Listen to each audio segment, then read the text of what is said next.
having some major technical difficulties, so give me just a second here. I'm very, very sorry. There we go.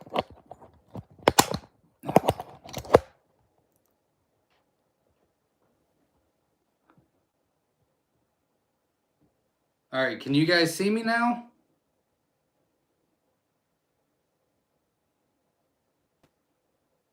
Are we good?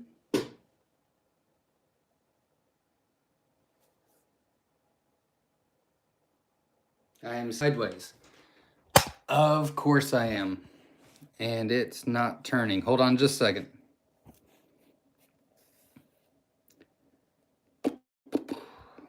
Nope. All right, we're going to try it one more time. All right. Well,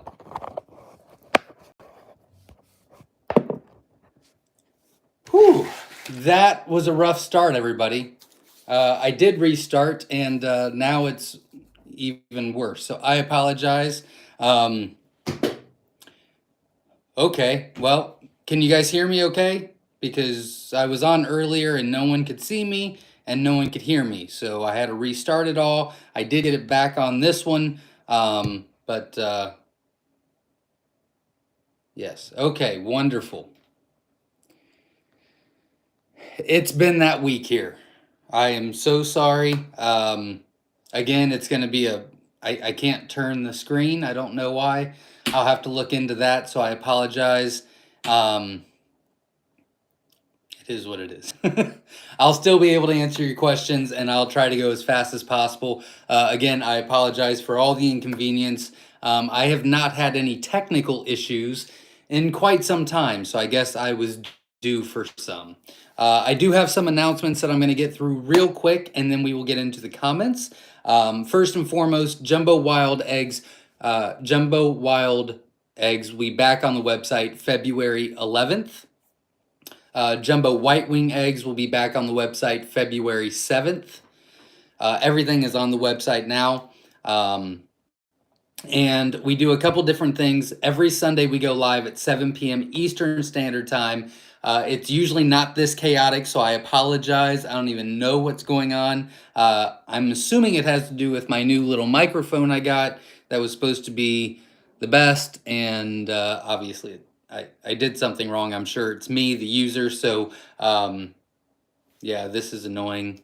Just the small little screen is gonna drive me crazy tonight, but typically it goes smooth, so I apologize for all of that. But we do a couple different things here. It's a community setting, so if you want to let us know where you're from, it's always interesting to see where the whole quail community is at. If you've hatched eggs from us this week, feel free to let me know what the hatch rate is on what you ordered, and I will write that down for our records. If you would like, you can like and subscribe at any point in time. I would greatly appreciate it. It'd be super cool. No, it is not on lock. I just double checked that. I guess we could just put it on and take it off again. Hold on just a second.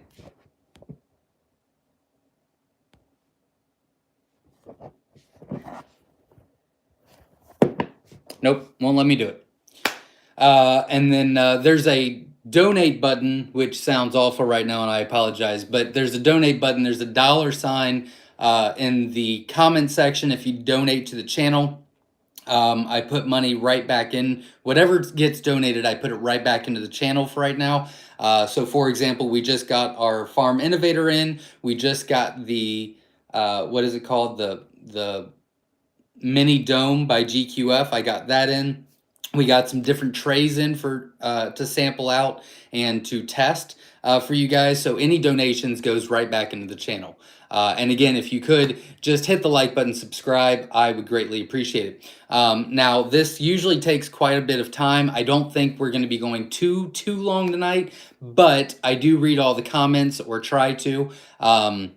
And on Mondays at 8 p.m. Eastern Standard Time, I go live again. Tomorrow will be much smoother, I promise.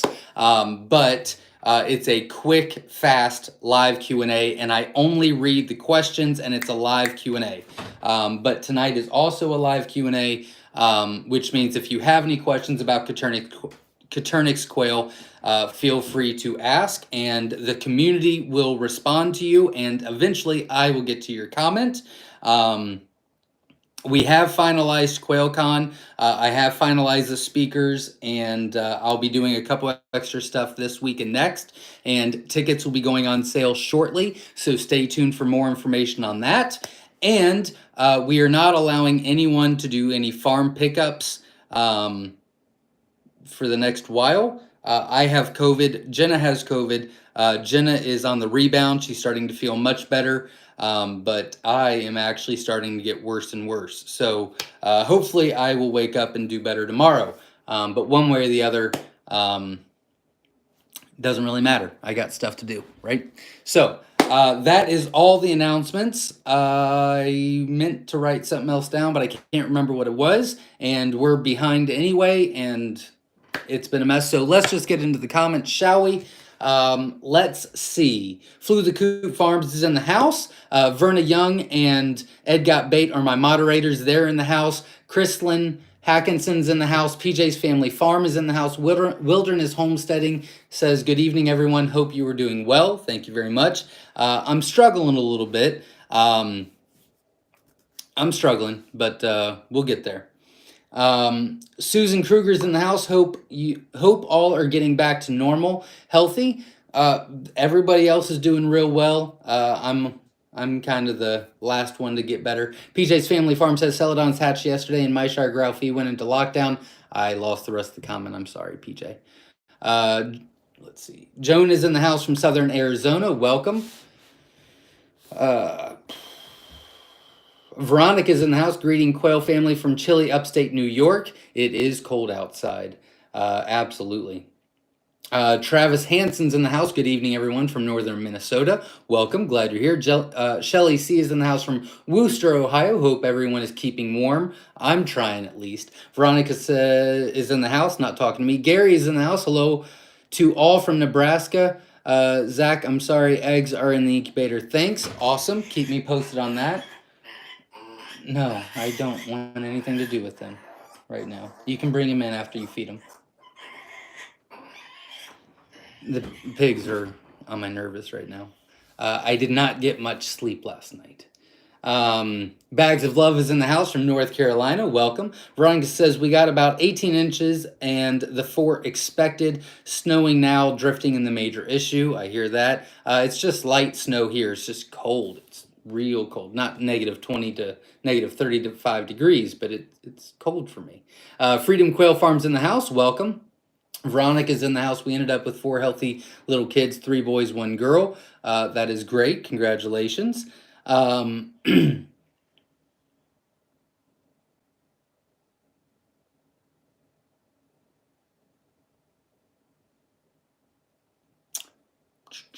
Peg P is in the house from California. Welcome. We're glad you're here. I was going through a lot of comments that they weren't talking to me. Cali Quail Keepers is in the house from Penn Valley, California. Lovely days here. There you go. At least somebody's getting some. PJ's Family Farm says, I ended up with about a foot of snow last week here in Catskill Mountains of New York. That's a lot. That's a lot. Valerie Cox is in the house. I got some 5-month quail from a hobbyist. 3 look like wilds. 1 has a male rust-colored chest. The other 2 have white chests, are males also. Well, if they're white chests, they're some sort of tuxedo, I would assume, which means you'd have to vent-sex those, so I would not know. The rust-colored chest most likely is a male. I would agree with that. Salvador Santiago's in the house from Puerto Rico. Welcome. We're glad you're here. Jeff Martin's in the house from Nebraska. Welcome. Tim Baldridge is in the house. Happy Sunday from Michigan. Welcome. Cali Quail Keepers is in the house. N4B1K1 is in the house. Nabika. I will say that from now on. That would be a lot easier for me. Nabika is in the house from Mary Quail. Welcome. Gary Miller's in the house. Hello, everyone in the Quail family and friends. Remember that song, When It's Cold Outside? I think of the month of May. LOL, winter. Winters are nice. There you go. I would rather not think about it. I'd rather just have it. But I hear what you're saying. I like the positive attitude. I like that. Um, Christian Campbell's in the house. Welcome. Jasmine Bass is in the house. Hello, friends, family, and fellow quail fanatics. How is everyone? Welcome. We're glad you're here. Jesse Mills is in the house. Welcome.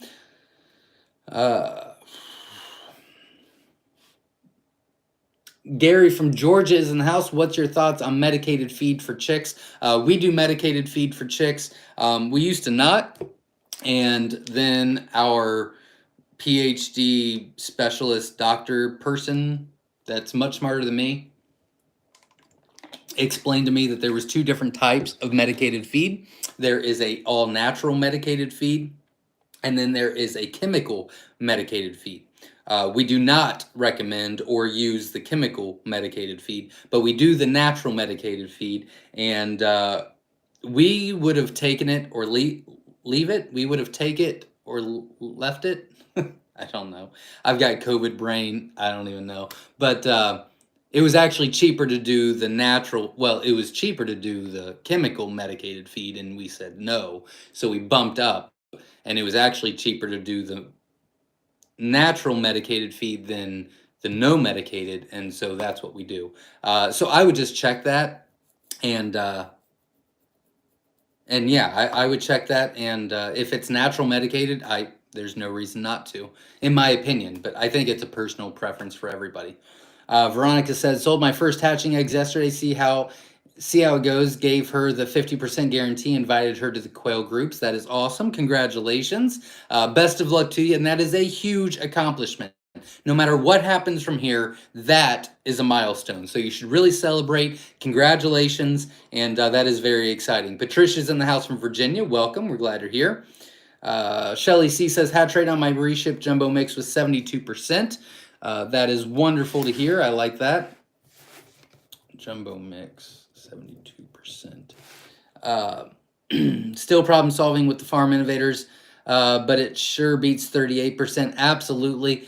Shelly C, if you could let me know how many we shipped you, I would greatly appreciate it. But I did write down the 72%, and I do like that number. I do like that number, especially right now. Witch Doctor's in the house. Welcome. We're glad you're here. Katrina's in the house. Hi, everyone from Gilroy, California. I'll be just listening for the first bit as we finish our automatic watering system for the second aviary. That's wonderful. Good luck. And Katrina has a YouTube channel, Sow and Tear, and she just posted a video of her quail going broody and the whole process. I have not been able to watch it yet, but it is on my list to watch either tonight or tomorrow, and I'm very, very interested in that video. So you might want to check that out as well. Christian Campbell's in the house.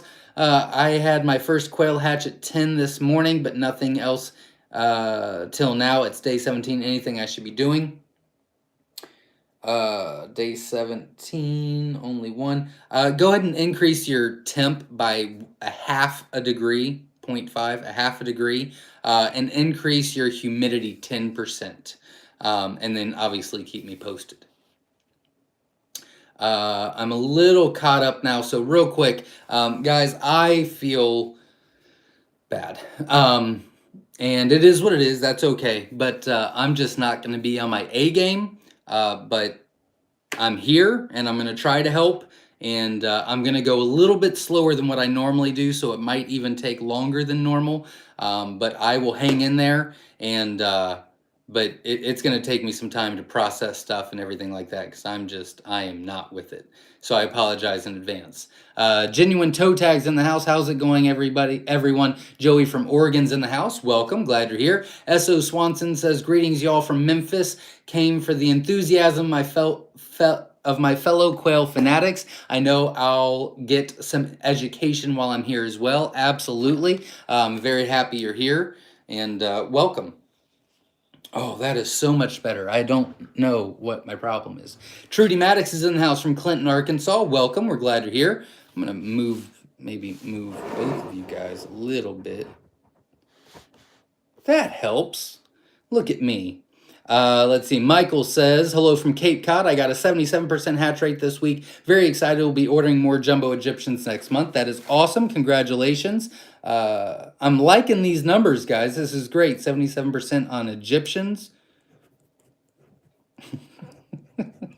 77% on Egyptians. Got it. Thank you very much, Michael. If you are still on here, if you could let me know how many you ordered, I'd greatly appreciate it. That helps my numbers as far as how many, which is how I keep track of the numbers, but I can still work with the 77, and I can look up your order too. CNC Bluebird 89 says, wish I could find a quail breeder in far west Texas. The closest one to us is 6 to 7 hours away. Yeah, I'm not too familiar with that area. We'll be happy to ship you, and I know plenty of people that, I mean, they might not be close to you, but we'll be happy to take care of you if you're willing. Whiskey Tango Farms in the house. Hello, Quail fam. Hope everyone is doing well. Welcome. Glad you're here. Brig Mason's in the house. What is your average jumbo wild weight at 5 weeks old? I could not tell you off the top of my head, but there is a video. It's a playlist on our YouTube channel called the Jumbo Breeding Program, I do believe. And I went week by week weight, and we did a little video week by week. So you could look at week 5 and I can give you those averages. And I think it's in the description in the last video as well. But I don't know off the top of my head, and I'd have to look at my notes, which would take me forever. So, but that's where you would find it. And Brig, you go out tomorrow. Either you already received a tracking number or you'll get it tomorrow. Oh, I think it was a reship. So you won't get it tonight. But Brig, you do go out tomorrow. So I'm very excited about that because you were stressing me out. Not you, I needed to get your order out. Witch Doctor says, so who got their calendars? It's so funny and great. We love it. Thank you very much. We do. I don't have one here. They're in the barn. But we have a Quail Daddy's calendar that is, what's the word I'm looking for? It is, the proceeds go towards QuailCon. So you can order those if you want to. It's just a bunch of us quail guys that were just acting silly and weird. So it's just a funny calendar, but the proceeds go to QuailCon, and you can order those at whiskeytangofarms.net if you want to check those out. But be warned, some of those pictures might scar you. No, they might. I don't know. You just viewer discretion advised. Fox in the Coop says, hello in California. I can't stay long. We're building the quail coop, but I had a question about the brooder. Is 85 to 95 degrees a good range of temps, or do they need cooler spots to hang out? They need cooler spots to hang out, and as far as temps go, what they're supposed to be is there's supposed to be a section that's 99 degrees on day 1, and you raise it, no, you lower it a half a degree a day. So the day you put them in there, it should be 99 degrees. The next day it should be 98.5. The next day it should be 98, blah, blah, blah. But if you've got a section that is, 99 degrees and then another section that's not as hot, they will take care of themselves. But it can't be the whole brooder that's the same temp. But they will regulate themselves. Hopefully that helps. Jesse Mills is in the house. Welcome. Ann is in the house. Good evening, Quail friends, Northeast Ohio. Welcome. We're glad you're here. Andre Perry's in the house. Welcome. Cute Quail Covey Farm. Love the name. Hello, everyone. Checking in from Virginia. Welcome. We're glad you're here. Rocky Top Farms is in the house. Curious where your bloodlines originated from. That's a good question. Well, our jumbos originated from an old breeder that is no longer in business. He retired a while ago, and so we got him from him. And the colors originated from, a breeder that no longer breeds anymore. He retired, or I think he retired. I'm pretty sure he retired. Well, I know he doesn't sell anymore. And then we also got some from James Murray Farm. Very few, but most of our stuff came from old breeders that had been doing it for 30, 40, 50 years. And we were lucky enough to get them before they went out, and we're very happy with them. Let's see. Ann's in the house. My quail babies are hatching. So excited. That's awesome. Congratulations. Dan Dresso's in the house. Hello from Dan and Mandy from Texas. Badias. Texas. Interesting. Thank you for letting me, or thank you for helping me pronounce it. I wouldn't have said it because, you know, me and spelling do not get along very well.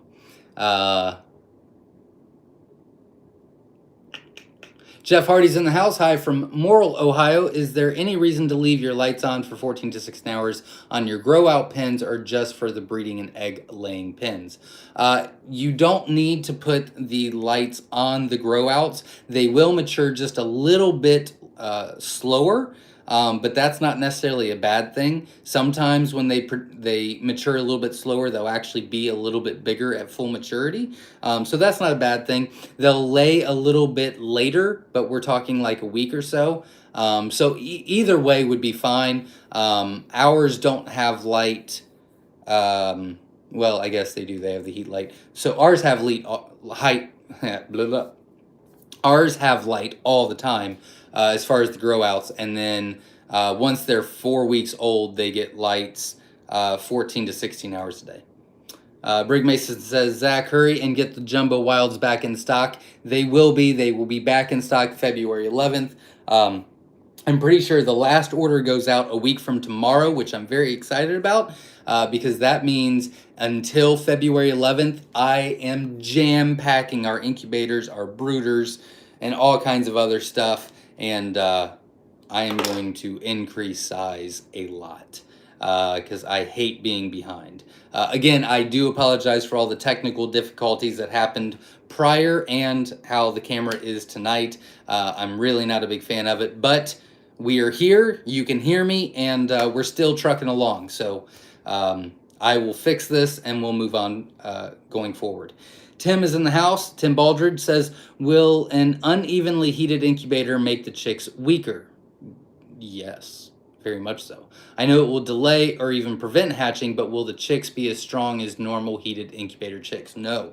No, they because the flux in temp, you're going to have different variations of development. And so even if they do hatch, like you said, they'll probably hatch out late, but even if they do hatch, they're just not going to be as fully strong and healthy as a well-kept incubator. That's a great question, Tim. Very good question. I like the thought process behind that. Happy Hillbillies in the house. Hi, y'all, from Old Happy here in Kentucky. Welcome. We're glad you're here. I don't remember if I said this again, guys. My brain is just gone between me not feeling too good and you know, the schedule with the pigs. Hopefully you saw that video. We had baby pigs born this week. So I'm feeding them at midnight and 2 and 4. And then last night it was midnight, 2, 4, 5, 6, and 7, or 8. And I did not get any sleep at all. So me and Jenna are going to be rotating. So she's going to do the first half of the night, and then I'm just going to get up around 4 and just start working all day. But she's going to let me sleep for that couple of hours before. But any mother out there that is breastfed, you guys are heroes, and it's been 3 days, and I'm done with them. So you guys are awesome. Shelly C says, does average egg weight vary over the life of a hen? Yes, it does. That's a great question. I have 9 hens that have been laying an average of 13 grams in their first 2 weeks. Will that number stay steady or change? It should stay steady for quite some time. Once they do their second molt, which varies depending on location, depending on environment, depending on feed, and a bunch of other things. But after their second molt, they typically start lowering egg size, not by a lot. And then every molt after that, they start lowering more. That is a great question. We're going to do a little bit more research on that this year. And then I'm going to do a very detailed video on it. But we've had some really good questions tonight. Thank you. Katie Bella Creations in the house. Welcome. Glad you're here. I'm sorry, guys. I've got a cough drop that I'm going to have to... S.O. Swanson says, define technical difficulties. Can't find his hat. I did know where my hat was. Yeah. No, I went live, and then you guys couldn't see me, and I was just talking away, and I could see me, but no one else was responding. So that all happened, and then now the camera, and it's been a disaster. So, sorry. But I'm glad that I didn't have to cancel this and you guys had to try to find it somewhere else. So that's a plus. Let's stay positive, shall we? Jesse, I was talking to me, not you guys. Jesse Mills is in the house. Welcome. Travis Hansen is in the house. Says, got to love technology. Do ya? Do ya? I'm just joking. Donna is in the house. I do, yeah. Thank you for all the feedback. I'm going to skip all that, but there's nothing. I tried.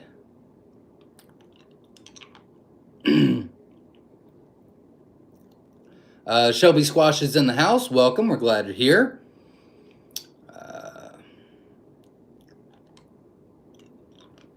Jesse Nolan's in the house. Welcome. Patricia Esom, I hope I said that correctly, is in the house. Welcome. Stacy K's in the house. Welcome. Courtney Shore's in the house.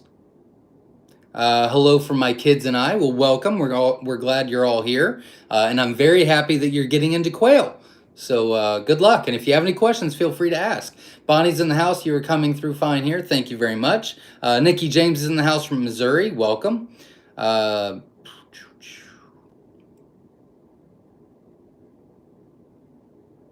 Bonnie Hayes is in the house from Maine. Welcome. Gaston Quail Farm is in the house. Anthony is in the house from Maine as well. Welcome. Weems Farmstead is in the house. Welcome. Glad you're here. I do not have the screen rotation lock on. I did check twice, and then I tried to turn it back on and turn it off again, and it still won't do it. So I apologize. Rodney Noble's in the house. Hi, everyone from Ohio. Welcome. Jasmine Bass is in the house. Hope everyone is feeling a little bit better on the My Shire farm. Yeah, everybody's doing much better. Thank the Lord. Yeah, Jenna's, she's a trooper, man. She was down for about a day and a half, and even in that time, she was still taking care of the pigs. And now she's still not feeling good, but she's up and at them. And yeah, we're doing all right. Nikki James says, do jumbo white wings breed? True, they do not. It's a specific gene. So I believe we do have an All About the Colors video about that on our website, or on our YouTube channel, under the playlist All About the Colors. But I believe it's somewhere around 75%. It could be higher. You'd have to check that out. I can't remember. I'm sorry. Witch Doctor says, Zach, did you figure out your green screen? I did not. I started researching it, and then everything kind of fell apart between COVID and the pigs and this, that, and the other. And I mean, I still have the same amount of work to do, and it still takes me 12 to 14 hours a day normally, and now it's taking like 16 to 18 hours because I'm just moving slower, but the stuff still has to get done. So no, that is still on my to-do list, and I just said I don't even care right now. Let's just try to maintain. When I feel better, I'll get back to it. So I did start researching, and I got some information from you, and I think I might have figured it out, but I've not tested it yet.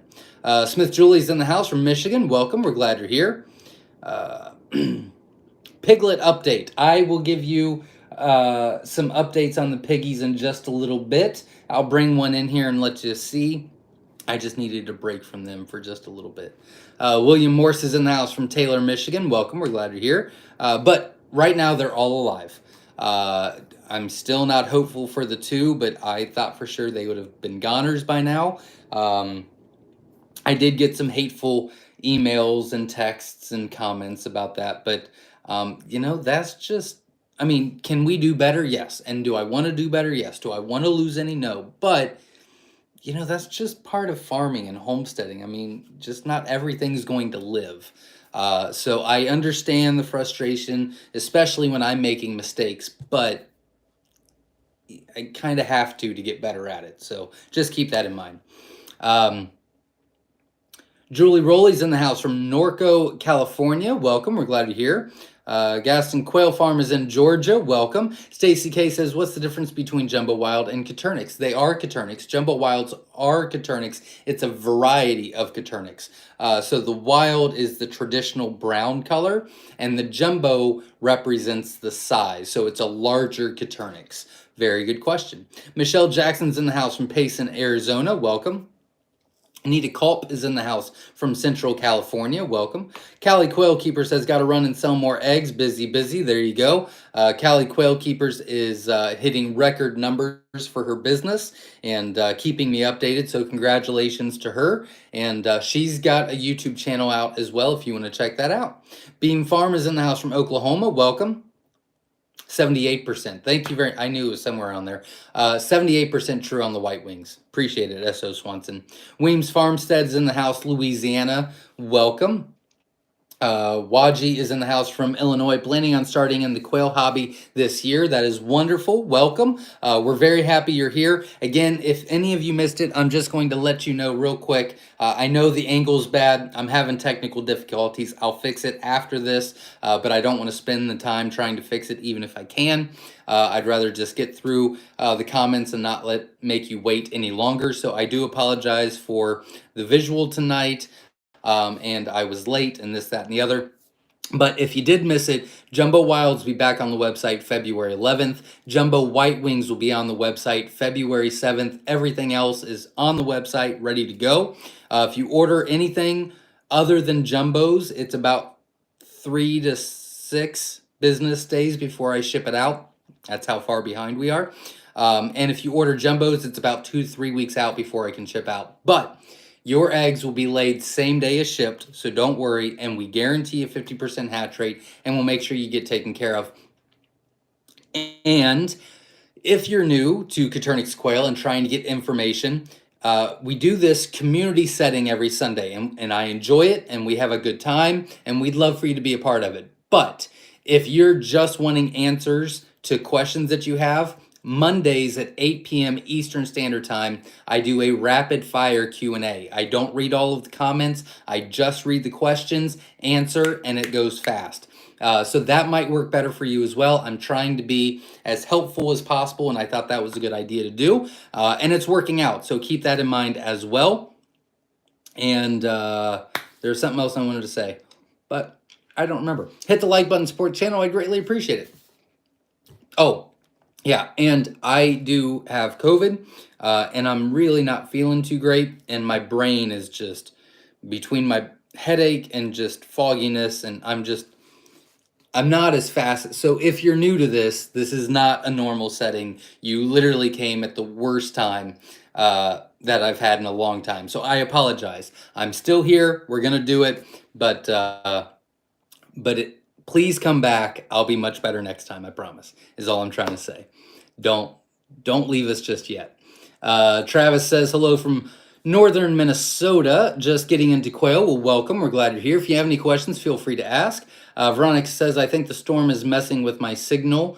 That does happen for us as well. Right now it's clear, but it's just cold. Barbara is in the house. Big happenings for me this week. A local farmer's market asked to sell my quail eggs this summer. That is awesome. Congratulations. That is a huge accomplishment. Make sure you treat yourself to something special and make sure you pat yourself on the back. But congratulations. That is awesome. Absolutely awesome. Jess Sabin is in the house. Hello from Colorado. I am in the research phase of my quail journey. I am new to the quail world. I have wanted them for years, but I'm finally ready to make the leap. Thank you for all the information. Well, thank you very much for watching. And if you have any questions, feel free to ask. You're more than welcome to reach out. We're glad you're here. And good luck on your journey. And if we can help you in any which way, let us know. Beam Farm is in the house. Just put my pearls from you 60 in the incubator. That is awesome. Best of luck, and obviously keep me posted. Christy Tanner is in the house. Looking forward to buying eggs. We'll be here when you're ready. I'm very excited that you're getting into quail. I think you're gonna love it. I've got some good videos coming your way, and hopefully it will help you even more. So best of luck. And again, if you have any questions, feel free to ask. That's what we're here for, is to help educate, encourage, and enthuse others to become more self-sufficient. And I really strongly, deeply believe that Coturnix quail is a fantastic source for self-sufficiency. It's a great way to start. It's a great way for a self-sufficient animal to make you feel like you're doing something in the right direction, and it's very easy for them to pay for themselves as well. So I really love them. But this year, we're also going to get into a lot of other self-sufficient use. For example, last year, I never would have done that video on the pigs because it's just, we got to get it done. We got to get it done. You know what I mean? But this year I took the time to do it. Hopefully you'll learn from my mistakes and see if it works for you. We're going to be talking about rabbits this year and bees and gardening and all kinds of stuff. So stay tuned. But I do love the quail, and I really do think that that is a great gateway into getting into becoming more self-sufficient. Gary Norton's in the house from Alabama. Welcome. William Morse is in the house. Can't wait for the jumbos to come in stock. Need some. I am so sorry that they are out of stock. They will be back in stock February 11th, and I will be good to go, hopefully, for a while. I put them on the website a couple weeks ago, and I put 2,800 eggs on the website, and they sold out in 2 days. And but I have more breeders we put in this week. I have more breeders going in next week. I have 300 grow outs that are moving to the main barn this week. And then I just hatched out like 900. So I'm working on it. I'm working on it. I'm so sorry. Molly Teal says, Central Missouri's in the house looking to start raising quail this year. Well, welcome. We're glad you're here. If you have any questions, feel free to ask. And make sure you hit the like button, support the channel. Shelly C says, I cannot wait for you to test the Farm Innovators. I am so troubled by it and stuck with it until I save up for something better. The Farm Innovator. Oh, yeah, I just actually got that in. I'm very interested in that one. The Nurturite 360 kind of went as well as I thought it was. We have a video on that. But I had no experience with it, so I feel much more comfortable talking about that one. The Little Giant, I was very surprised with, but I do believe that you can get a good hatch rate on any incubator you use as long as you control it. And there's some that's just almost impossible to control or very hard to control with our busy lives. And Little Giants, from what I understand, Farm Innovators are two of those, but we will see. Ed Got Bait donated $20 to the channel. Use it to get your a user manual. LOL. It's all good, buddy. Thank you very much. I appreciate it. Yeah, thank you. I appreciate it. And if you did want to donate to the channel, you do not have to, but there's a $ in the comment section. Anything you donate to the channel goes back in the channel so that we can give you better quality. I know I'm talking about quality in this type of video and it's all, not great, but I'll get better, I promise. Jeff Hardy says the small picture is okay if anyone wants to see your bigger. They can look at the calendar. There you go. Fran Crow's in the house. Welcome. We're glad you're here. Rodney Noble's in the house. Zach, I hatched 26 out of 30 of Italian and Golden Manchurian from my shire yesterday. That is wonderful news. So yes, you were correct in saying 26 out of 30 for you. I am actually writing down 26 out of 25 because I want to make sure. My biggest thing is that you get what you pay for. That's my biggest concern. So that's why we guarantee a 50% hatch rate, not fertility rate, not this, that, and the other. We guarantee a 50% hatch rate or better. And that is off of what you purchase, because I'm very, very passionate about people spending money and getting what they need and deserve. So congratulations, that's a great hatch rate, fantastic, and I love to hear it. We've had some great hatch rates tonight, and it's been cold, so this is even better. Muji says, hi Quail crew, how is everyone tonight? I'm so excited, got the okay for the spouse to order babies. There you go, congratulations, and best of luck to you. And the sim is out in the house. Campbell Cruz in the house. We are on day 17 on the hatch. We have only one quail hatched.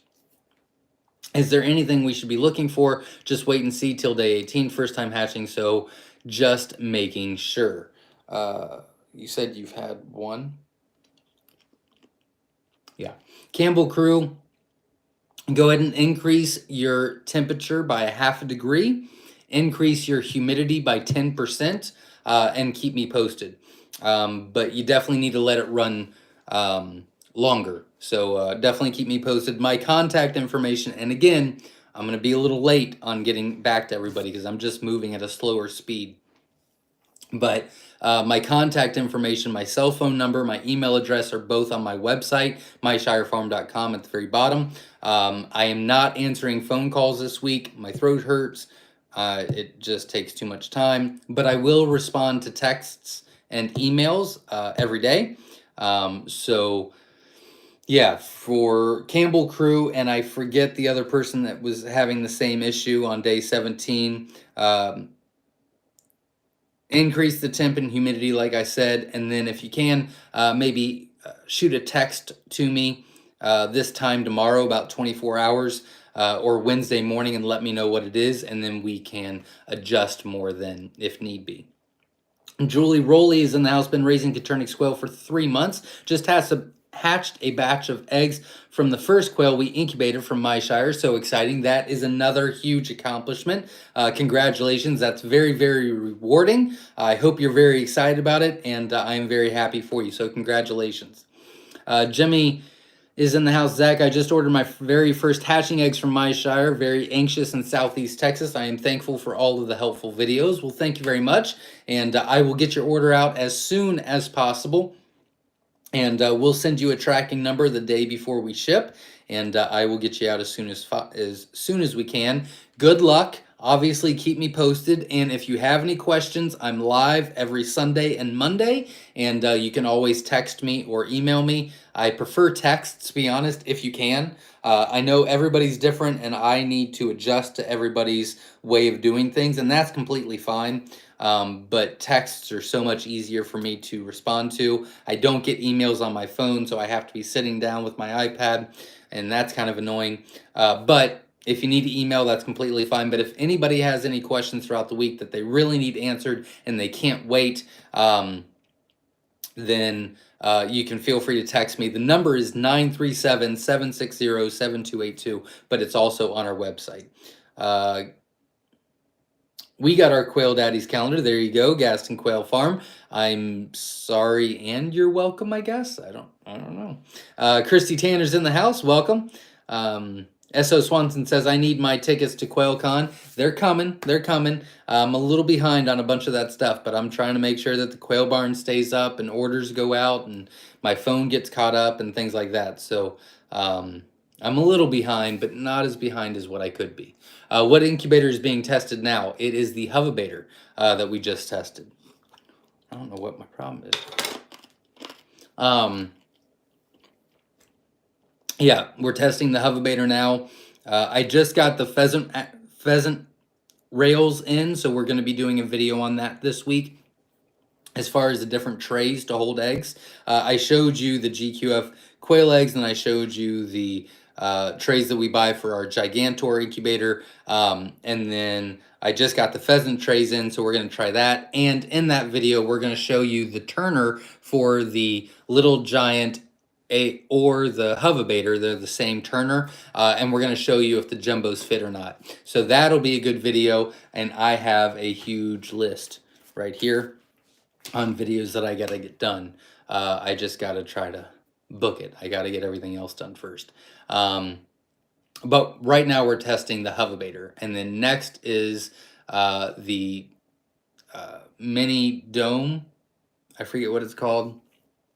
And then I think we're going to test, because the mini dome only holds a couple. I think we're going to do the mini dome and the Farm Innovators all at the same time. And then we're going to do one big hatch on all the incubators lined up. And then we're going to give you kind of a rank. Like, this is first, this is second, this is third. Don't buy this. I really recommend this, whatever the case may be. So I think that'll be a pretty interesting video. And then we're going to do a video on how to modify those incubators to get better hatch rate. So if you have a Little Giant, there's some things that we've came up with and some subscribers and friends and customers of mine have contacted me and say this is what they do and it helps a lot. So we're going to put all that in a video as well. So if you do have that one, you can still get a better hatch rate by using these tips and tricks. So we got a lot of great videos coming your way. So make sure you subscribe and hit the like button, support the channel. I greatly appreciate it. I try to get 200 likes every Sunday. I know tonight's been a little crazy and I'm all over the place, but if you could support the channel, I greatly appreciate it. Oh, cold water feels great. Carrie Coward's in the house. I had a water line break in the quail barn sometime last night. 3 inches of water, so much fun. I hope everyone else had a better weekend than me. Get well soon, Zach. Thank you very much. And yeah, when we were in our garage barn before we built this one, that happened to us 3 times.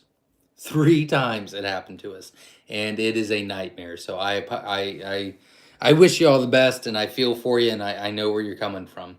Minton Marigold Homestead, love the name, says hi from Canada. Hope everyone is keeping warm. Waiting on a hatch. I have a Barado Lumia 16. Just put into lockdown yesterday and expecting chicks for my birthday on the 26th. That's great. Congratulations. And best of luck to you. Julie Rowley's in the house. So sorry your family is down with COVID. Hope you feel well soon. Thank you very much.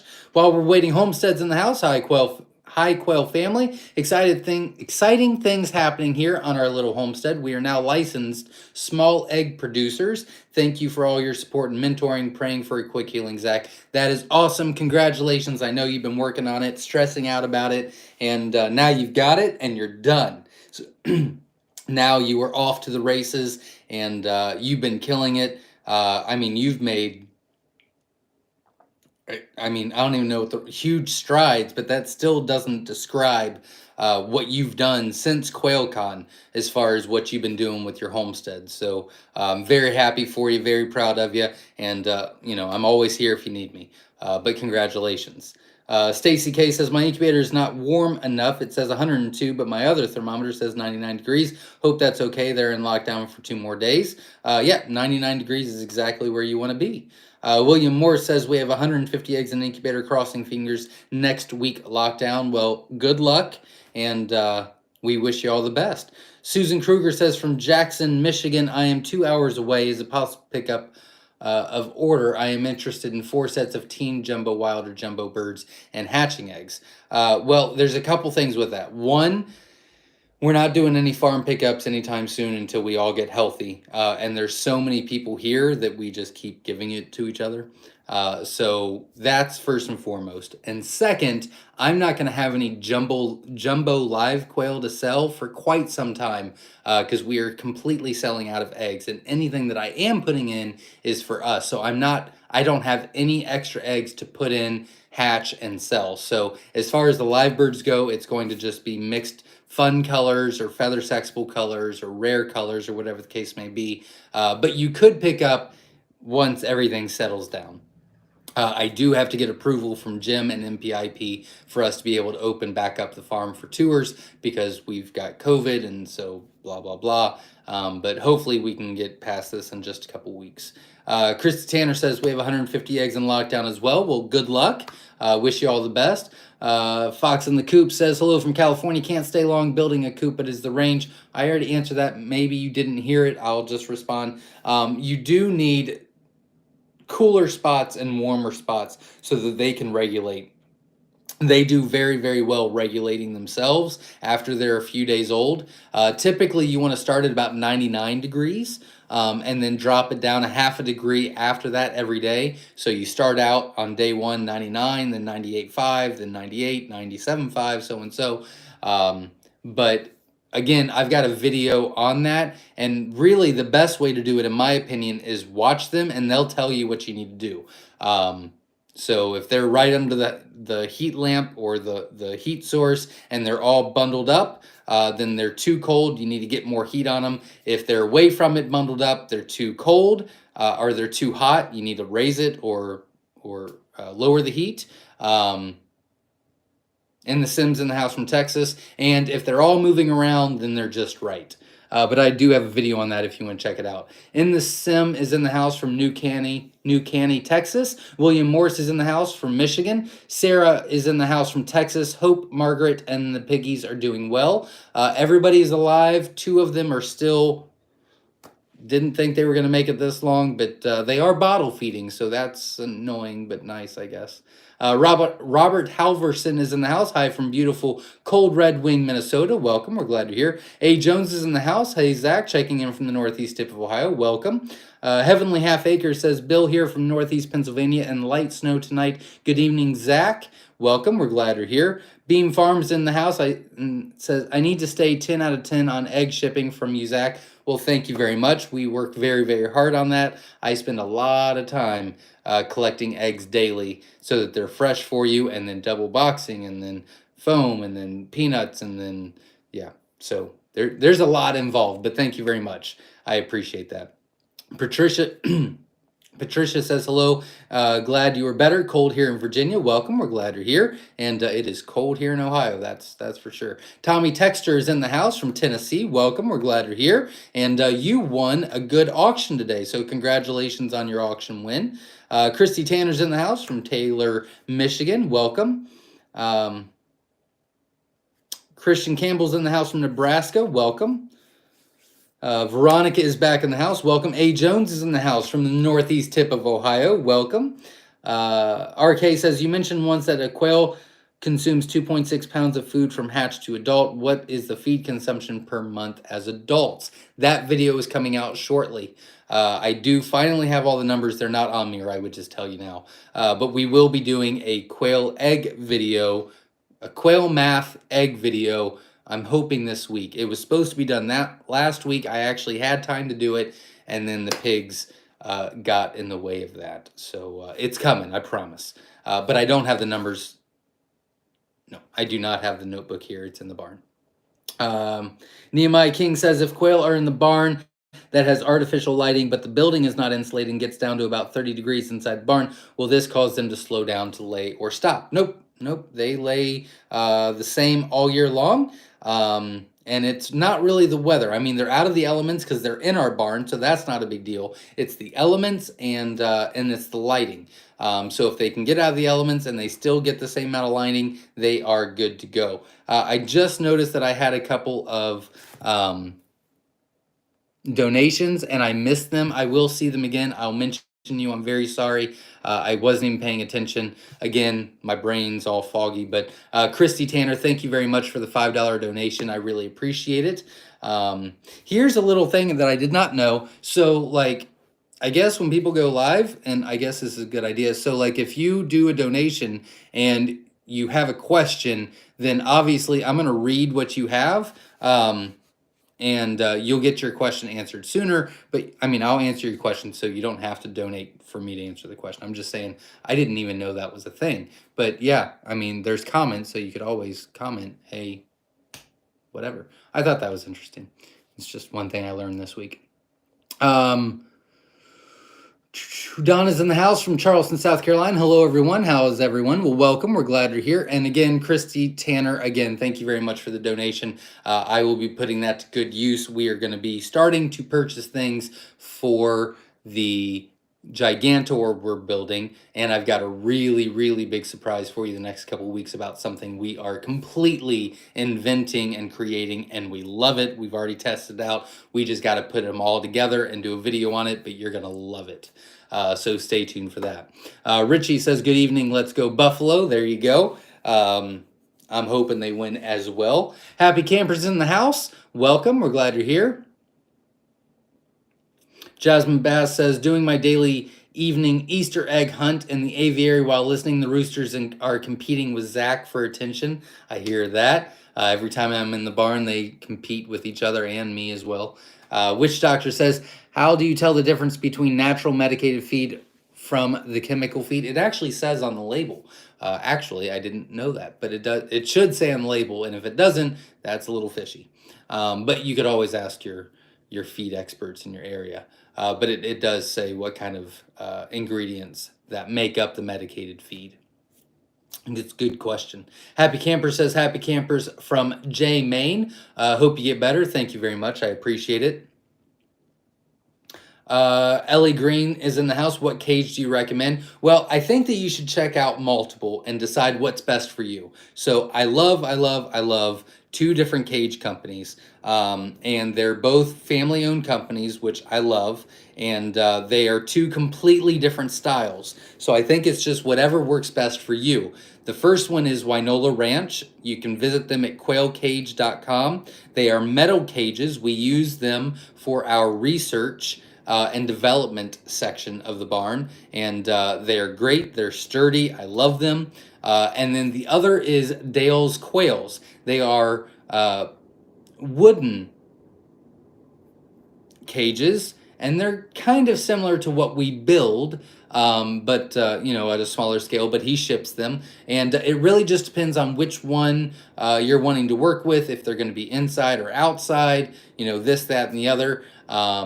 And just what you think works best for you. But those are the two that I would highly recommend you check out, and that is quailcage.com or wynolaranch.com or dalesquails.com. Are the two I would recommend checking out and seeing what works best for you. But that was a great question. Just note, is Nabiki. It's often called B Key on BYC. Thank you very much, B Key. I got it. Thank you. I appreciate it. Christy Tanner says, wishing you a good will and best of health. Well, thank you very much. I appreciate that. La Rochelle Farm just donated $20. Thank you very much to the channel. Zach, please inform Kiki that QuailCon is in Washington State this year on the 4th of July. This is for her entry ticket. I hear what you're saying. I talked to Kiki maybe today, yesterday, I don't know. Soon, lately. I think it was today. Anyways, I talked to her, and I said, you're coming to QuailCon, right? And she was like, I'm trying to figure it out. And I said, okay, we'll see you here. But until she confirms, I would love to see her. So, Kiki, he did donate $20. So, QuailCon, just for you, not everybody else, has been moved to Washington on the 4th of July. Everybody else, it's September 3rd and 4th here at My Shire Farm. Happy Camper says -7 degrees overnight tonight here in Jay, Maine. That sounds awful. The day that the pigs were born, it was 16, I believe, and I think with the wind chill, it was literally like 7. I think I looked back, or George looked and said it got down to 3 with the wind chill, and that's cold for us guys. I don't like it. I don't like it. Mike MCH Heartland's in the house from Yoder, Colorado. Welcome. We're glad you're here. Kelly Connects in the house, which was a huge auction winner today, so congratulations. Hey, checking in from Provo, Utah. You know the ticket trunk. The Tickle Trunk is always here cheering you on and adding to the community. Hello out there to all my new Utah people who joined the community this week. Well, welcome. We're glad you're here. And again, congratulations on the auctions. Nabiki, look at me learning stuff, says, My Shire Farm, if you're not feeling well, I'm sure none of us will mind if you go rest. I'll rest some other time. I don't know. Some other day. Happy Hillbilly says, but thank you. Happy Hillbilly says, oh, Happy is here from Kentucky. Hope y'all get well soon. Thank you very much. Jeb Outdoor says, hello, Zach. Do you want me to text your cell phone tomorrow about the egg turners? Yes, about George's. Yeah, I'm using them for one more round. So it would, I want them for at least another 3-4 weeks. I'm gonna need them for at least 4 more weeks to finish up the videos. But yeah, I mean, we could at least get something on the books for you, sure. Yeah, absolutely. You can text me, and I'll be with him all day tomorrow. I don't know if I'll be with him, but he'll be in one section of the barn and I'll be in the other. Paul Shadow Cat is in the house. Shadow Wolf Farms, welcome. Glad you're here. Donna is in the house. I was told you might help me with a quail chart, color and genetic with the images of quail. I would like to have a visual one of the most standard and desired ones. I do not have one. There is a slideshow that's like 2 years old, so kind of outdated. You can go to our website and look at each of the pictures. It'll have the name and the description. Oh, you know what? The best thing to do is you can go to our YouTube channel. On the playlist, there's one called, on the main page, it's a playlist called All About the Colors. I break every color down, and I don't really talk about genetics. I tell you how to get the color, and that's really all I'm willing to do. I think that there are people out there that really are very interested in the genetics, and that is completely okay. But I think that if you tend to talk too much about the genetics, you really turn a lot of people off, especially new people. And this is a very easy, fun way to do. I mean, this is just an easy, fun hobby and addiction and passion and whatever. And so when you start making it hard for people, I don't want to go that route. So I don't really talk about genetics. But I do tell you how to get the color, what the genes are, and what the average weight is, what they look like, how to sex them, and all that stuff. So there is a playlist on there called All About the Colors. You could check that out. I will be doing 2 genetic videos against my will, but I think they need to be done. I'm going to be doing a video on the Rhu gene, and I'm going to be doing a video on the Phi gene. Those are 2 of the most popular genes out there, and I have been told by many people that the way I say it is very elementary, which I took as a compliment. They did not mean it as a compliment, but I took it that way. So I'm going to do that so you guys can understand that, but I really don't like go into it too much. Shaduma is in the house from Nova Scotia, Canada. Welcome. We're glad you're here. Jimmy says, I appreciate everything you do from Southeast Texas. Brand new to this. Well, welcome. Best of luck to you. And if you have any questions, feel free to ask. And remember, if you are just now joining, oh, dear. What was I saying? Yeah, if you're just now joining, if you're new, there's a ton of new people on here, and I love it. I hope you guys get into quail. If you have questions, feel free to reach out. If you need anything, feel free to reach out. I'm live every Sunday. It's a community setting, but Monday at 8 p.m. Eastern Standard Time, we don't do all of this. I still go live, and we just answer questions, and it goes fast. So if you just want a lot of questions answered, that would be the best way to do it. We'd love for you to be a part of this community. I really enjoy this community. I think that we're all in this together. And it's not just necessarily quail, but the self-sufficient aspect. So how far am I behind? Oh, I'm an hour behind. Okay. I was going to tell you a story, but I can't do that right now. Okay. But welcome, and if you have any questions, feel free to ask.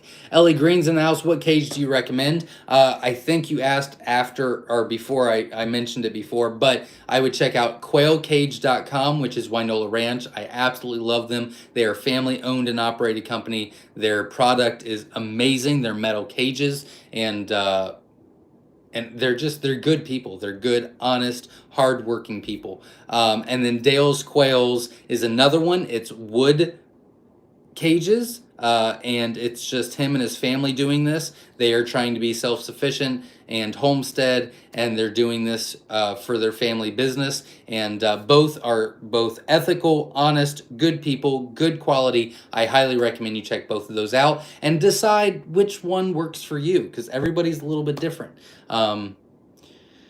Bonnie Hayes is in the house. Hi, happy campers. We had negative 22 in Maine a couple days ago. Got up to plus 22 today, and it felt warm. That is so sad. I'm so sorry for you. Christy Tanner says, wanting to buy jumbo Egyptians next month. They are on the website. I'm only about a week and a half to 2 weeks out on those, so I'm pretty excited. And I've got more going in, so I'm going to be caught up on those pretty quick. I'm very excited about that. Is that good numbers for the coldest month of the year? Yeah, I'm really liking the hatch rates I'm getting tonight. So far, we've had a 72%, a 77%, and 100% hatch rate on shipped eggs this week. So that is fantastic. Psycho Ward 360 is in the house. Hello, all quail lovers. Welcome. We're glad you're here. Happy Hillbilly says we have about 9 more days till eggs should hatch. Hope I'm ready. Well, good luck. And if you need anything, I'm always here for you. Moon Outdoors is in the house. Ohio is here. Sorry to hear you were feeling rough, brother. Get well soon. Thank you very much. I am sure I will feel better in the morning. Freedom Quail Farm just donated $5. Thank you very much to the channel. Do you think a quail with a broken beak can make it to my favorite pearl? Can make it. My favorite pearl broke her beak somehow. Yeah, I mean, we've tested that before. It was years ago. I guess it depends on the break. Honestly, the best thing to do if you really want to save her, we wouldn't do it. But if you really want to save her, I'm not saying it's a horrible idea, and I get where you're going from this. I would weigh her, and then I would weigh her every week for the next like month. And if she is continuously losing weight, then I would put her down. If she's maintaining weight, then she just looks weird, but she's fine. But if she's continuously losing weight, then she's just gonna suffer, and that's not worth it. So that would be my recommendation. Travis says, what's the coldest that you would leave a full-grown quail in your barn without some sort of heat? I'm looking at having my birds I'm looking to have my birds in an insulated garage, but it still gets cold. 2 years ago, we were in an uninsulated barn, garage, really. It was a 2.5 car garage. We call it a barn. But they were in there. And I remember it getting down to -10 with the wind chill. It was like -22, and they did fine. So it doesn't really matter about the weather. I mean, the only weather factor you have to worry about is freezing water. But as long as they get out of the elements, they are good to go. But that was a great question. Don Ray B is in the house and donated $10. Thank you very much. My first live chat donation ever. Well, thank you very much. I'm very honored because I so appreciate the incubator reviews. I now have a Nurturite 360 and it was within my tight budget range. Thank you for all you do for us newbies. Well, thank you very much. I really appreciate that. And good luck. And if you need anything, feel free to let me know. Also, I did want to mention, I know I'm behind, but I did want to mention our incubator reviews. I'm hoping that it helps everybody and at least gives some people things to think about. I really do. But my main focus, my number one focus, are newbies on these incubator reviews to help people get started. So I completely understand if you are past that stage, that is okay.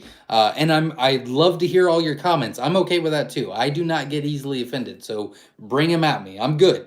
But just keep that in mind that these reviews, obviously, if you want a good incubator, you buy a GQF, but they're $1,000. So if you're starting out and you only want to hatch 30 to 60 eggs, don't buy a GQF. I mean, it's worth spending the $150 on one to make sure you like it and that quail work for you and that you're going to continue to do it, and then you can build.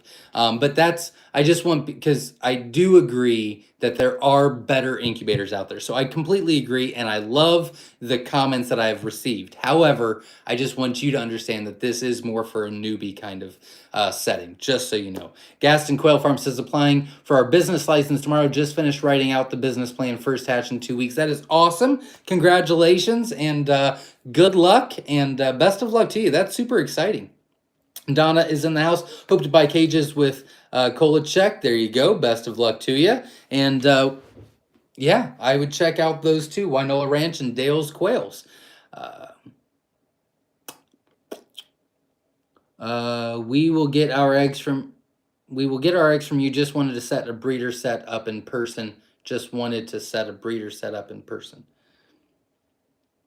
We could do that. Yeah, we can do that. It's just the next couple of weeks are going to be a no-go. But yeah, I mean, give me 2 weeks from now and then just text me and we'll set something up, hopefully, or at least I'll know a time frame on when I can do it. Michael McMahon says, hope you feel better. I ordered 110 Jumbo Egyptian. Thank you very much. That was a great hatch. 110 Jumbo Egyptian, 77%. That's great. Congratulations. Don't forget to get your Quail Daddy calendar. There you go. Psycho Ward 360 says, hi, Zach. Your grandbabies are pipping. I like to hear that. Best of luck to you. And that is another accomplishment. That is one thing I really love about Coturnix Quail, is that there's so many milestones to keep you interested and motivated and excited. That's awesome. La Rochelle Farm says, Zach, I happen to have some insider info that you will be shipping Kiki some hatching eggs in the near future. Any chance I can pay for you to send her infertile eggs?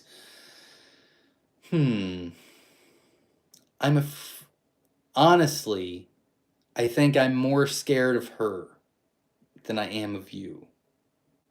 So I'm going to say no to that. But she could be really scary. So I think you know where I'm coming from, you know? Patricia says, watched all of your videos of hatching week to week and it was very good and helpful. Thanks. Well, thank you very much. And thanks for watching. I appreciate it. If you have any questions, feel free to ask. Happy Camper says, nice. I would like to get some jumbo quail eggs to hatch out. I have the small quail. We do have some jumbos on the website now. We have the jumbo Egyptians, jumbo mix, jumbo sex links, and jumbo whites. And then the other jumbos will be back on the website beginning of February. But we would love to have you, or love to help you when you are ready or when they're available. Glad to be mom. Look at me saying it the first time. I would love to use a tractor with my quail. Do you have recommendations for building plans for pre-made quail tractors? Thank you. I do not, but I used to. Oh, fudge. Let me see if I can find how we made ours. We got it from a YouTube video. I think I still have that information. Shoot. I don't have it now. If you want to text me late this week or ask me next Saturday or next Sunday, I should be able to have that information for you. But I'm going to have to go dig it out. That was 6 years ago. But I know where it's at. I just have to go get it. La Rochelle Farms in the house. Welcome. Doris Morlock is in the house. Sorry I'm late. Good evening, everyone. Welcome. We're glad you're here. William Moore says, love this channel. Watch every episode. Well, thank you very much. I appreciate it. Glad to be mom says, or pre-made quail tractors to buy. I might have some information on that, but I need to check before I say it out loud. I could get you that information as well. Jared B says, I have a cage that is 8x3 and half enclosed and half open since I'm going to be using it outside. How many quail should I be able to fit in there considering this? Well, if it's 8x3 and half is enclosed, so we're going to say, ooh, wow, asking me to do math right now is a little rough. Well, that's 24 square feet. So if you do 24 times 3, it's like, what, 72, 71, 72.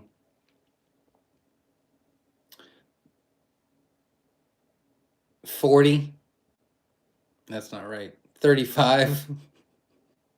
I'm pretty sure it's 35. Here's what I'm going to do. I'm going to tell you how to do the math, but my brain is, I wouldn't trust me right now. So here's how you do the math. I recommend 3 quail per square foot. So if you would do 8x3, that would be 8 times 3, which is 24, and then times 3 again. But because half of it is enclosed and half is not, and it's going to be outside, you can only do the half that's enclosed because they're all going to fit in there at one time. So you're literally going to cut the numbers in half and then multiply it by 3 is what you're going to do. So you could even do, 24 times 3 divided by 2 times 3, or however you want to do it. But that's the understanding behind it. Hopefully that helps. And I'm pretty sure that I explained that really weird, but I'm hoping that you got what I was saying. Donna Gaudette donated $5 to the channel. Thank you very much. I really appreciate that. PJ's Family Farm says, just watched the piggies video. Can you try pan feeding the babies? Bottles tend to cause aspiration. They haven't so far, and we did try that, and whew, that went really rough, really rough. But they are getting a little bit older, so we're gonna keep trying different things every day.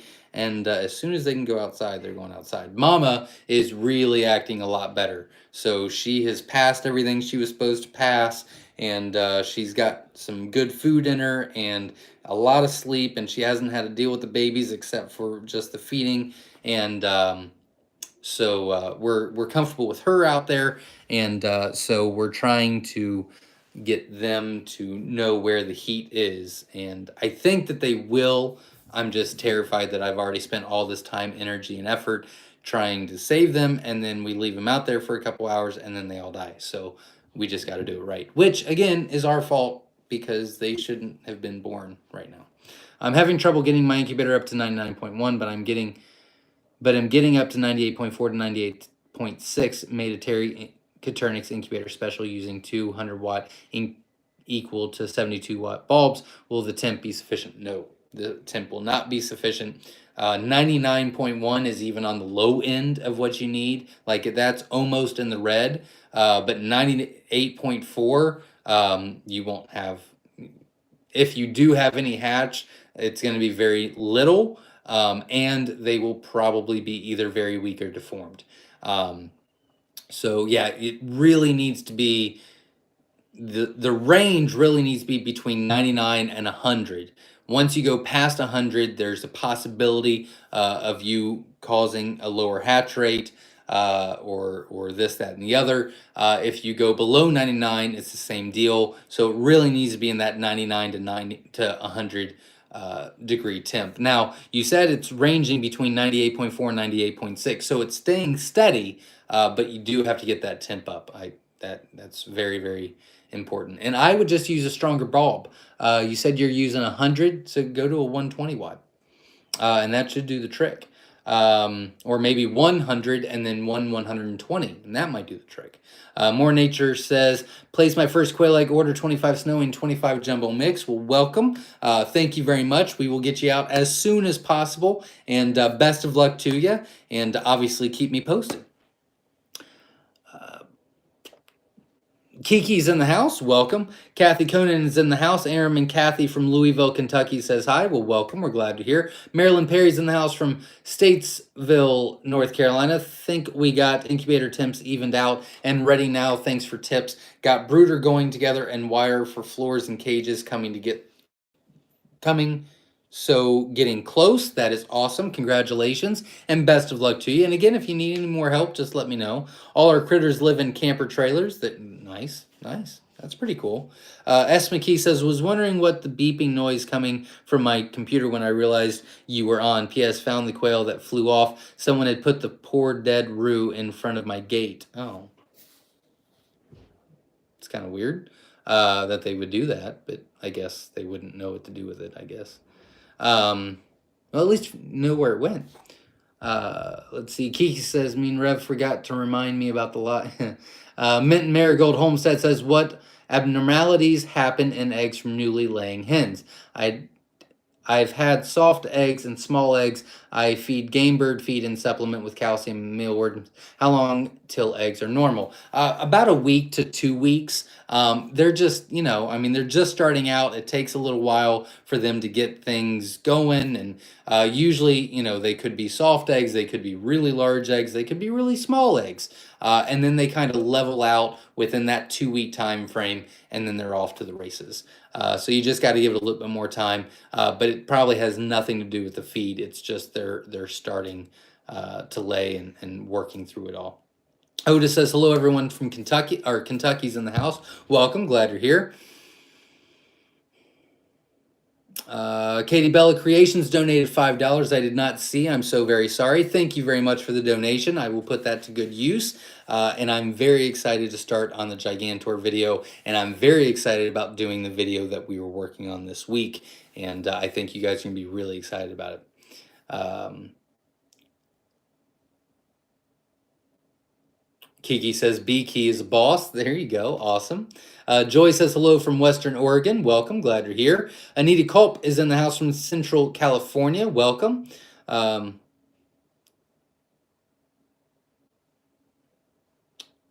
Shelly says, Jasmine Bass, loved your live tour the other day. Absolutely, I watched it as well, and it looked very, very good. I thought it was very cool and very well done. It was very well done. La Rochelle Farm says, now the last batch of Fab Fees started to lay. Are they Celadon carriers as one popped a blue egg? I do have most of the males as Celadon carriers for the Fab Fees, but only like 1 or 2 hens. So I think you got super lucky, to be honest. Christy Tanner says, I did love the piglets. How far am I behind? I'm a little caught up. Hey, Trenton.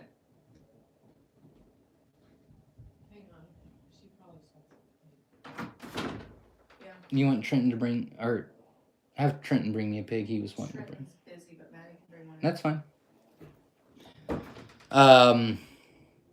I'll show you one of the piggies in just a second. They're going to get one.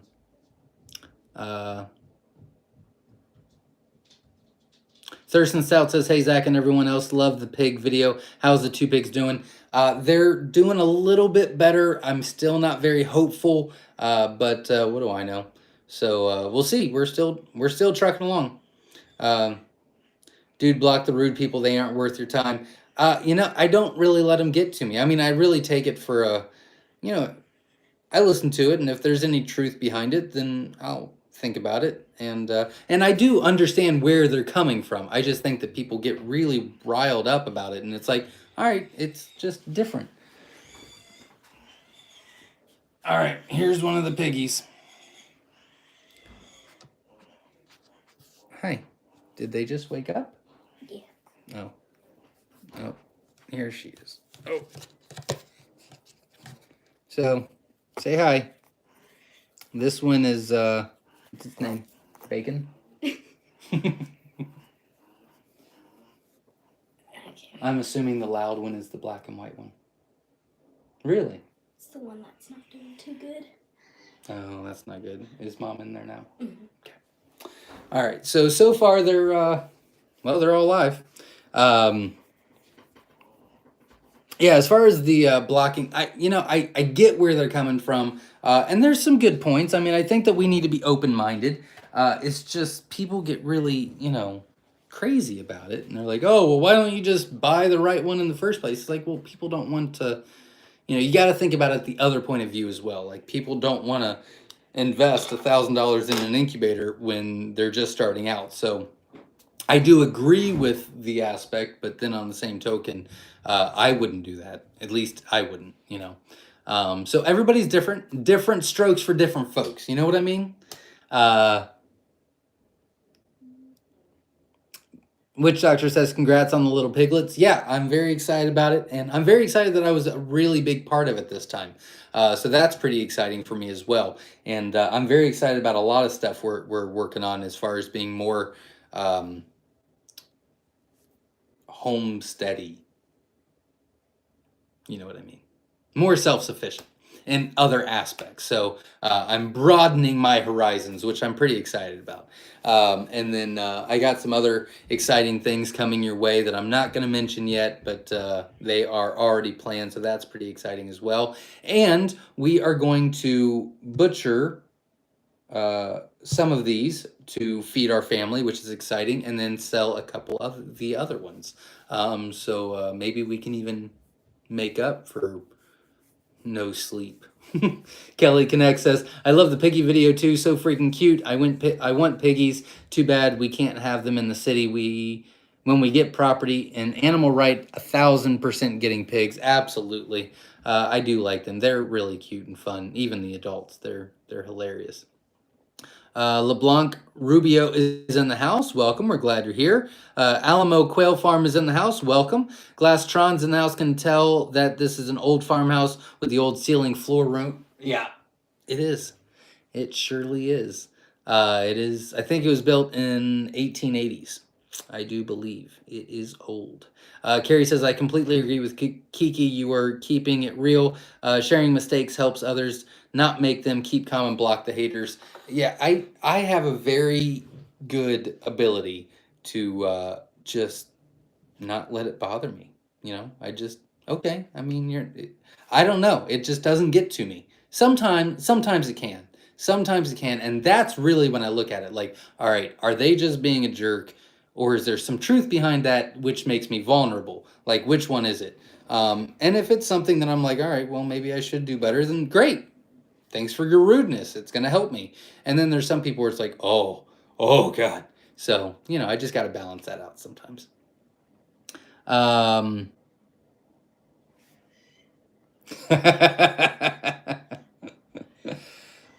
thumbs up, everyone. Who else besides Zach would carry on alive with suffering from COVID? Oh, it's a lot of people, I'm sure would.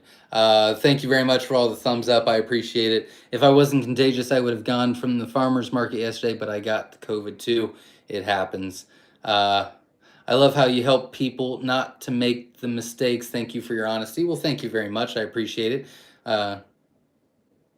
Flew the Coop Farm says, how do you know when to just step out on a big leap of faith and expand your business? Well, there's going to be people that don't like my answer, but the answer is a good business decision should never be made in haste. It should always be planned. And if someone's forcing you to make a decision on the spot, then you have to decline it. It's just a rule. Anytime I make decisions, anytime that I make my budgets, anytime that I make my goals for the year, anytime that I've got a huge opportunity that I really want to do, you gotta think about it. You gotta meditate on it. You got to give yourself a time frame to make a decision, and not rush it. And you got to pray about it. And you got to make that decision. Your mind and your body, your heart and your mind have to connect on that. That is how I do it. So I'm sure people are gonna disagree with that, but yeah, I mean, you just got to spend the time to weigh everything and decide what works best and what doesn't, and usually the ones that are just rushing, they never turn out well anyway.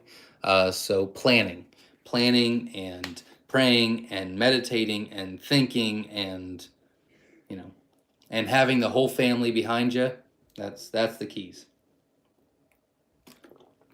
Moon Outdoor says, Zach, we were blessed to to Cal and Mary, who bought 24 hatching eggs from us.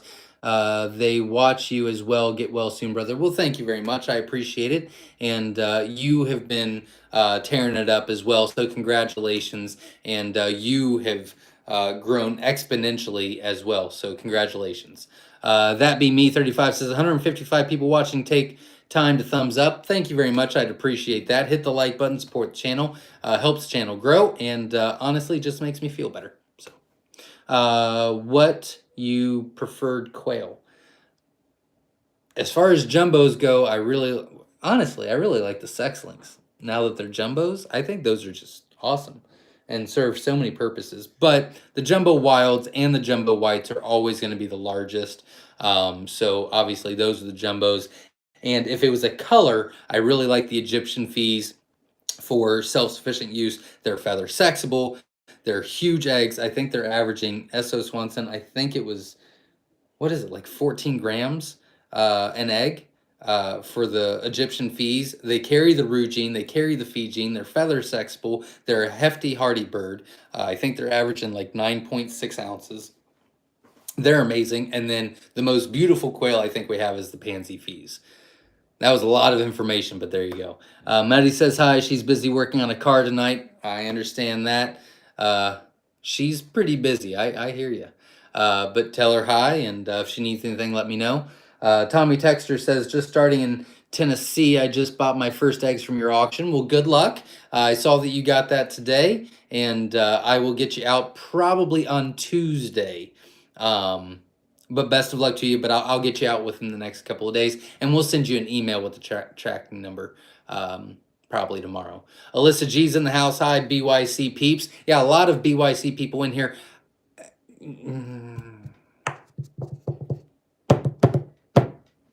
No, I'm not going to say that. Yeah, I'm not going to say that. Happy Camper says it only showing 122 people in the room here. It's 158 right now with 168 likes. So we're doing all right. I mean, I'm not doing great tonight, so I'm sure a lot of it's me. Kathy McLeod says, please hit the like button, people. All Canadians here, show your support and hit that like button. Well, thank you very much. I appreciate the support. Timothy Harris says, how long can you use the same breeders and continue to add to your birds due to inbreeding?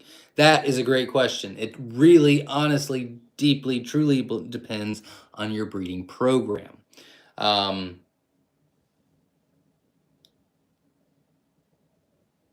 If you've only got one cage and you're only using those birds, then I recommend 3 generations or 3 years, one or the other.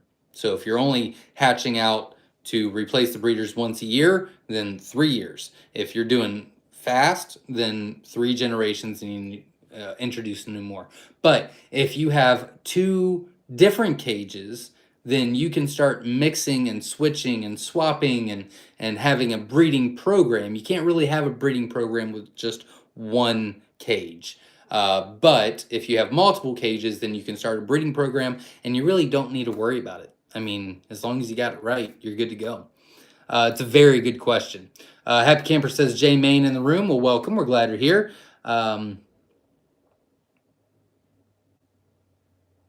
PJ Homestead says, I came out to my quail in the morning and a couple days ago, they were completely normal. I checked on them later that afternoon. They were bleeding from the bottom of their feet. That is due to the wiring on the bottom. I would move them to the side or even put them in a tote or something, and I would rub your hand across it. I would assume either, well, I'm going to assume that you're going to either get stopped, you know, you're going to do this and then it's going to go like that, which is causing sores, or there's sharp parts going up. So what you could do, one of the cheapest routes, I mean, there's a lot of different routes you can go, but what you can do is sand that down and then maybe even paint it or coat it with a plastic PVC, you know, the paint, and that will help a lot.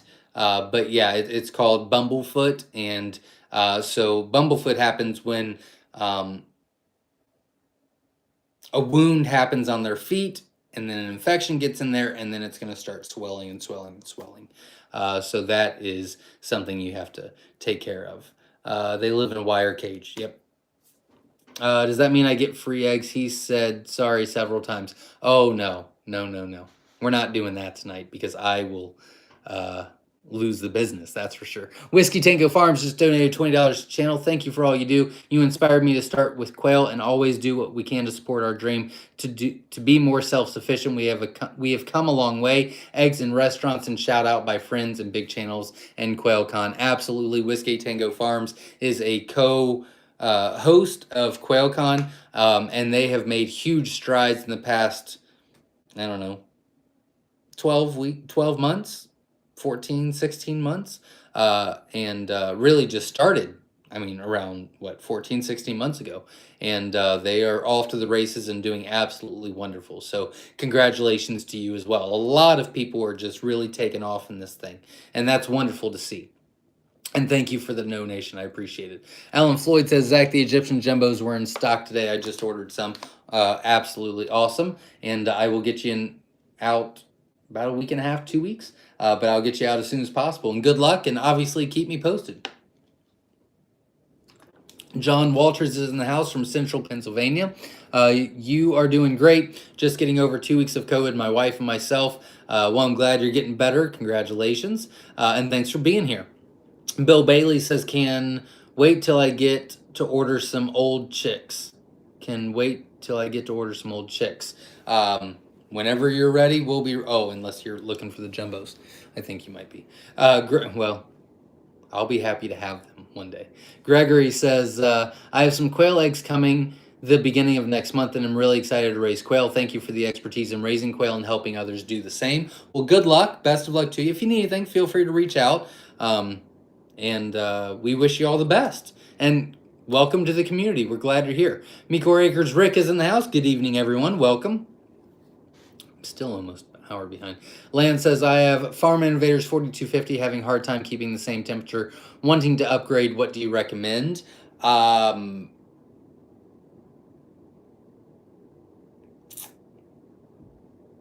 really like the Hovabator, but I can't recommend it yet because we're still doing the video. So I like the Hovabator. If you're wanting to increase in size, I would start looking at the GQFs. The Brencias are probably the top two brands, and I've heard a lot of great information, including La Rochelle Farm, which is very knowledgeable about quail, and he's got the Barado and says that the Barado is really good. So I would check out those three. They're going to be a little bit more expensive, but if you're ready to upgrade, then you're probably willing to spend the money on that. So I would look at the Barado, the Brencia. The Brencia is what Living Traditions Homestead has, Kevin and Sarah, and they swear by it. George swears by it. I've never actually used it. The GQF I have used, and I love them, and no one will ever convince me differently that anything's better. And George swears that the Brencia cabinet incubators are better than GQF, and I told him that he's crazy and fired, and then we move on with our day. But he really likes those, and La Rochelle Farm and a lot of other people were saying that the Barados are really good. So I would check those three out and see what fits best for you. Where do I find QuailCon info? I didn't see anything on your website. It's not on there yet. I don't want to make it live for the next couple of weeks. But if you have any questions, you can always ask me. You got my number. But I'm hoping to put them on there. I'm hoping to have them on there a week from today. But with this COVID thing, and we'll see. I'm going to try. I'd love for him to be on here next Sunday when we go live, and we just go live with it. So Rick says, can't believe it's been 4 weeks since hatch already. Got a mix of colors. I think the Pansy Fee, the SSC, and the Tuxedo are my favorite. Do you have any pics of the new Scarlets? I do not, actually. I have a problem that when I have something very exciting to share, I can't keep my big mouth shut. So I have purposely not taken pictures of the Scarlet Fees or the brand new color that I'm bringing out that is, oh my God, gorgeous. Really happy about that. And it's Feather Sexpo, which I love. I've purposely not done that, or I will spill the beans and then everybody will know about it. And I'm just but they should be. When I announce QuailCon, the website will be fully updated with all the new colors, all the new mixes, all the new prices, all the new everything. So within the next week or two, as soon as I can possibly get to it. But if you want to send me some pictures, I can let you know whether it is what it is. Jasmine Bass just donated $10. Channel update on November 21, 18 and under winner Zeke. His quail are 7 weeks old. I taught him how to vent sex and choose which quail to keep for breeding and which to call. I am super proud of his progress. That is wonderful. Jasmine actually sent me a lot of videos and pictures today about Zeke, which won the 18 and under contest in November, I do believe.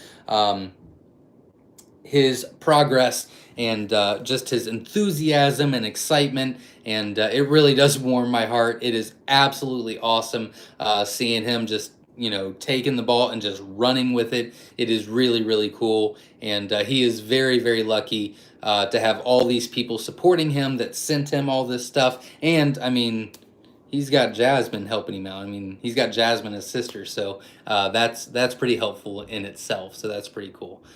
So tell him good luck, and he can always reach out to me as well if he needs me.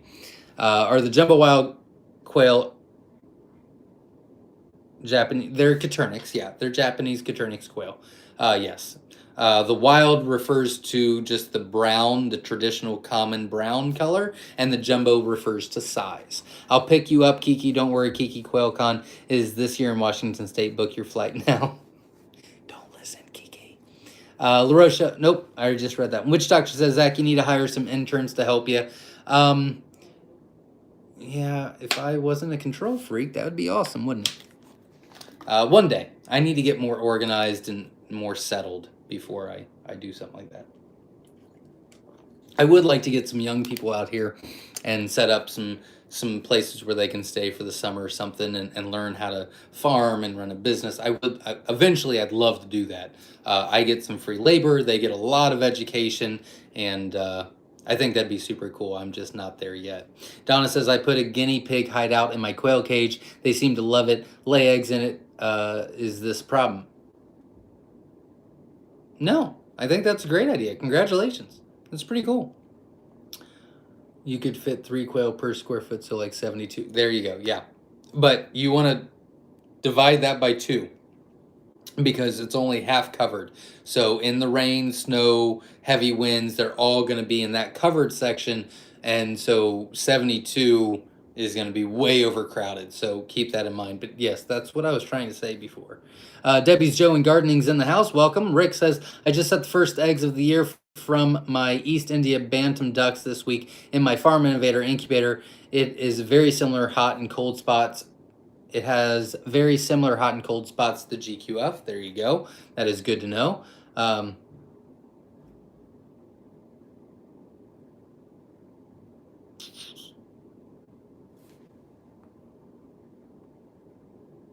Yes, QuailCon is in Ohio. Rick says, congrats on the baby Cooney, Zach. I have had my pair together for the last 2 months, and I still don't think they have hooked up. They're tricky and sneaky. They were not supposed to. They were cohabitated, and then they were separated, but they still got the job done earlier than what we thought. You know, I was hoping that they would be having babies in March, and I was 2 months off. But 2 months before that, they were not together. They were right next to each other through a fence, and so they're tricky. So you never know. Let's see. While we're waiting, Homestead says, put on your first YouTube video up this week to put up our first YouTube video up this week too. Keep hearing Jim MPIP saying this is what Zach's setup looked like when I met him. LOL. There you go. That's pretty cool. That's awesome. Congratulations. Send me the link. I'd love to watch it. See, again, La Rochelle Farm. I think I'm more scared of Kiki than you. So just, you know, we let's just play nice. Chrislyn Hackinson says, what are you going to do with the incubators after you're done testing them? We're actually going to do giveaways for them. We don't need them. So I'd like to do giveaways. We'll have some fun with it, and we'll do what we can do. So yeah. I do not. I see you guys talking. I mean, I'm assuming they're here, but I don't.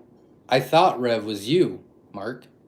David Ruff says, hoping the piglets are doing good. It's a heart. I did not see this. I'm so sorry. David Ruff donated $5 channel. I did not see it. My brain is gone tonight. I apologize. Hoping the piglets are doing good. It's a heart, strings, and sweaty work for sure, my friend. We are in lockdown on the quail egg. So excited. That's awesome. Best of luck to you. Obviously, keep me posted. If you need anything, feel free to reach out. And thank you very much for the donation. And yeah, my wife is taking a little bit harder than me. I'm much more, you know, let's do everything we can, and if it doesn't work out, then we'll learn from it. And she's more like, no. And I'm like, okay, then we'll just do more and more, I guess. So Don Ray B's in the house. Welcome, glad you're here. I'm still behind. Matthew is in the house from Virginia, ready to buy my first quail in February from you guys. Well, welcome. Glad you're here. Thanks for choosing us. And if you have any questions, feel free to let me know. And if you need anything, reach out. And good luck. Christy Tanner donated $5 channel. Thank you very much. I really appreciate that. That's very generous of all of you, so thank you. Donna says, my quail will be outside when I get them. It was 23 last night, and the ground was hard frozen. So cold for them. When I get them, it was 23 last night. Are you talking about like if you ordered live quail from us? No, if you ordered live quail from us, they've already been off the heat lamp for at least a week. But at this time of the year, they're usually off the heat lamp for 2 weeks, and they're good to go. They're already in the uninsulated barn, which again is like 17 degrees right now, so they're good. They're good. You don't have to worry about that if you're getting them from me. I think that's what you're saying. Chris Tanner says, I will donate to anyone who is small business. Well, thank you very much. Andrea Perry says, got our quail daddies this week. You're welcome, and I'm sorry at the same time. I think that's just going to be my standard approach going forward, my standard remark. Amanda Bellows in the house. Welcome. We're glad you're here.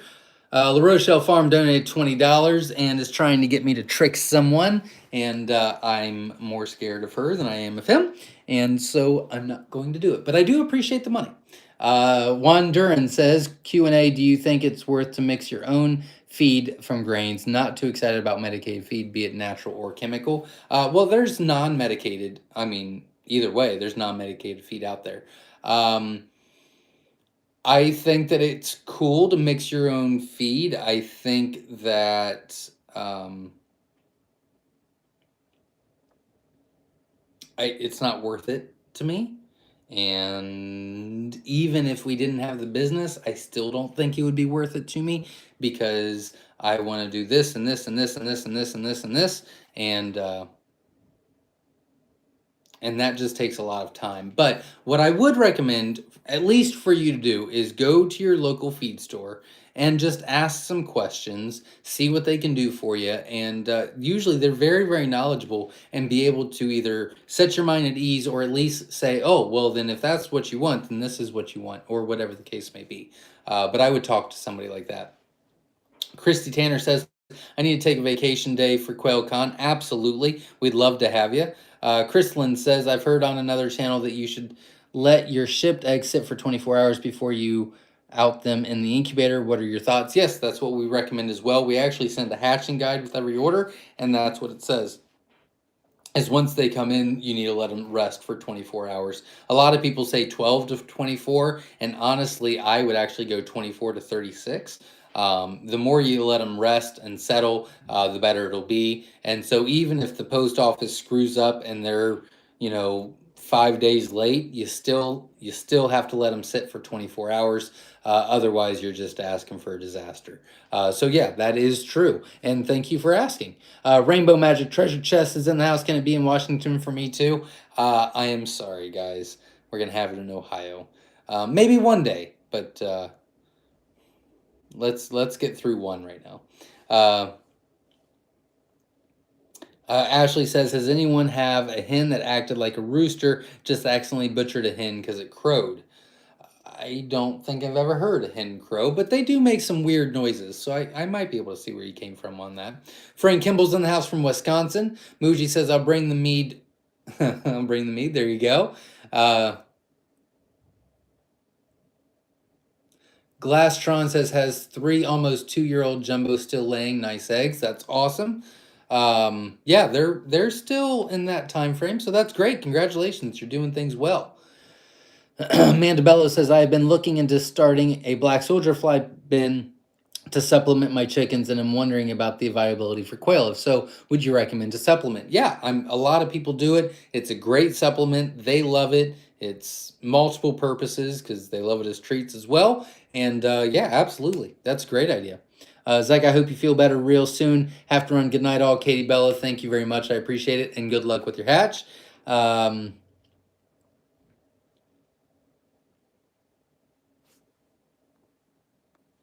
Freedom Quail Farm donated $5 to channel. Do you think a quail with a broken... Oh, we answered that already. Jeff Martin says, how do you break a beak? It's very interesting. I've only seen it once or twice.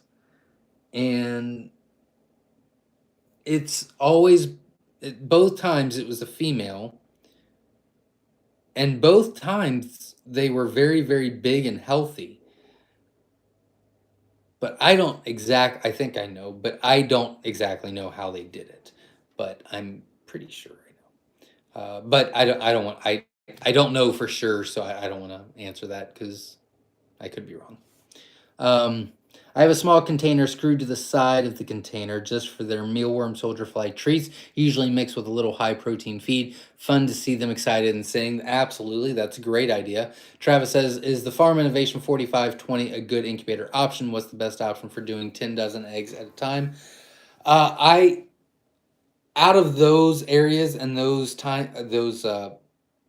that monetary budget, I really like the Hovabator more. But I have not done experience with, I haven't finished my experiment with the Hovabator, and I have not done the Farm Innovator. But from my customers, the Hovabator does work better than the Farm Innovations, from what I have heard from a lot of my customers. But I do not have that experience yet. I will be finishing the Hovabator next Monday, a week from Monday, I do believe. No, we just set them Friday. Yeah, we just set them Friday. So it'll be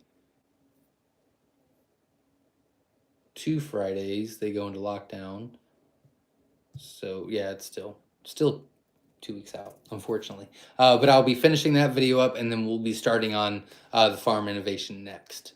Don Ray B says, my first live chat donation. Thank you very much for the donation. I really appreciate you.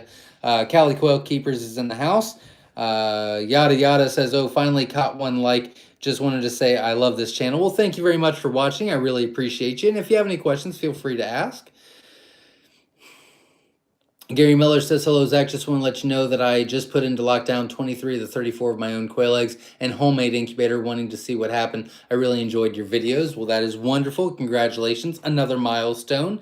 So that's very exciting. Best of luck to you. And yeah, good luck. And if you need anything, feel free to reach out. And yes, usually they do break the top of the beak. I've never seen one that's broken the bottom beak before. Whiskey Tango Farm says, our For Fun quail for outside in Wisconsin, where it is -20 before wind chill, they are fine as long as they have a windbreak and access to food and water at all times. There you go. Ban Garcia 3.0 is in the house. Welcome. We're glad you're here. Gary B says, I'm waiting to hear about the Hovabator. I'm very, very interested in this one as well. It is not digital. It is manual. There's a lot of different things about it, but man, do I think it's going to do great. But I don't know yet. Pastime 84 is in the house. Welcome. Jeff Martin's in the house. Welcome. William Moore says, just ordered 50 jumbo eggs. I will get you out as soon as possible. Best of luck. And if you have any questions, feel free to ask. Drink your fire cider from now on. I don't know what that is. Valerie Cox says, just ordered Jumbo Mix Collection. So excited. Well, thank you very much. Best of luck to you. And I will get you out as soon as possible. If you have any questions, feel free to ask. Sean is in the house. Have you ever had Bob Whites or thought about adding them to your inventory? If not, why? We have had them before. I got rid of them. They just don't, I don't feel the same way about them as I do Coturnix. It takes forever for them to start laying. They're seasonal. You usually have to have a lot more space for them. You have to do 1-to-1 ratio, 1 male, 1 female. They breed for life kind of thing. And I don't know. It's just, they're not for me. They are for some people, and that's cool. And I thought they were cool. They weren't for me in self-sufficient use. So that's why. Kiki's big old softy, no need to fear her. Rev, however, has a big vicious dog. There you go. Okay. All right. Well, then maybe I'll change my mind. Thank you, friend, for all you do and for working through your illness. You were very appreciated. Go drink some fire cider. There you go. Thank you very much. Lady Gecko Foot is in the house. How soon after ordering hatching eggs do you typically ship out? We ship a lot, and we ship the same day as the eggs are laid. But as far as how behind we are, if they are jumbos, we're about 2 to 3 weeks behind on jumbos. If they are standard or mixes, we are about 4 to 7 days out on shipping those. And if they are live quail, we only ship live quail every Monday and Tuesday. And I need a couple days in advance because we do a couple things with them before we ship them live to get them prepared. So yeah. So like if you would order today live quail, they wouldn't go out until next Monday.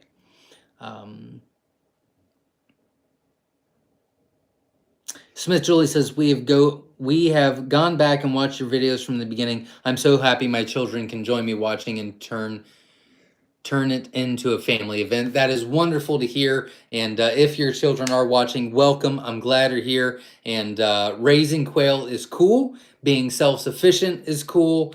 And I think you're really going to enjoy it. So give it your best shot. And if you need anything, feel free to reach out. Beth Reed is in the house. Welcome. I'm very happy you're here. And yeah, we're glad you're here. Welcome. I left for a few minutes and Rev lost it, didn't he? Rainbow, not talking to me, not talking to me, not talking to me. No one's talking to me anymore. Lee's Quails is in the house from Oklahoma. Welcome. We're glad you're here.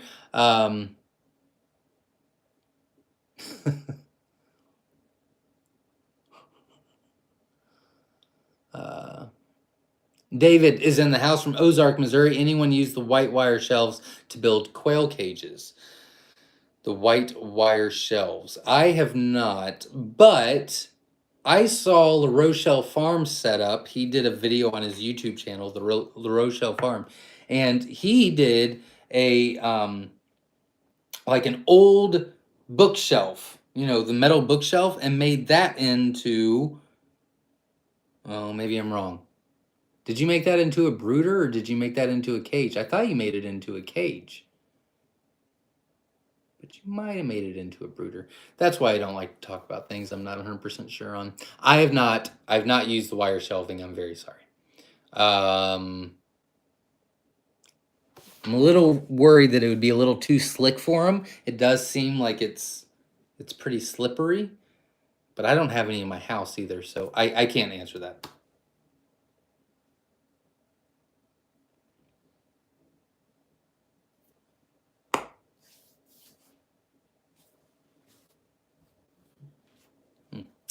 I'm trying to find the next comment. Tamitha Dottie is in the house. I have used white shelves, work great. I also been few wires for heads to fit through wires. There you go. So thank you very much. See, that's as much as I know.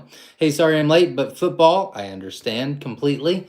I am newbie. Do you recommend eggs or live quail first? That's a great question, and I truly believe that it is a personal choice. Now, I have a playlist on our YouTube channel called New to Quail and What I Need to Know. I would recommend watching those. There's like, I don't know, 8 or 9 of them, but they're only like 4 to 5 minutes long. Like they're really fast, and it really gives you a lot of things for you to think about to decide what works best for you. So live quail are more expensive, but you don't have to purchase a brooder. You don't have to purchase an incubator. You don't have to deal with all that, and you can get going right away.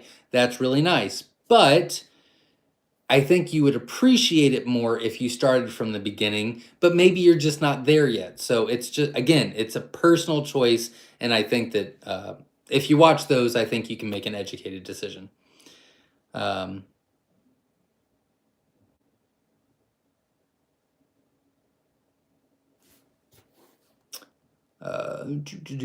did show off the piggies. Yep. My pet pig lived in the house until he was about 100 pounds. I trained him using mini marshmallows. He's about 500 pounds now and lives under the back deck. There you go. They will be moving out of my house as soon as possible. There are too many of them. Piggies in the house. Yeah, we've got 6 of them in the house because I'm an idiot. Dr. Connie is in the house sending happiness from Florida. It's going to freeze her here overnight. I liked your piggy video. Thank you very much. I appreciate it. And I saw that you ordered on the website. You were on the list, and I liked your note that you put in. I thought that was cute. So something interesting happened at your local feed store. First, they have been very low on the selection to feed the birds, so we're going to buy the game bird feed that was always labeled 30%. Okay, there you go. So make sure you read the label. Absolutely. When I come to QuailCon, can I play with the piggies? You may. Yes. If they're still here. Well, the ones that we're butchering will be here. The ones we sell, I'm hoping that we sell early.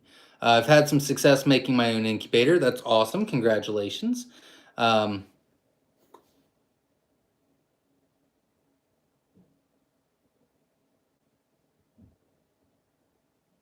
many acres is your farm? It's a great question. I think it's 27.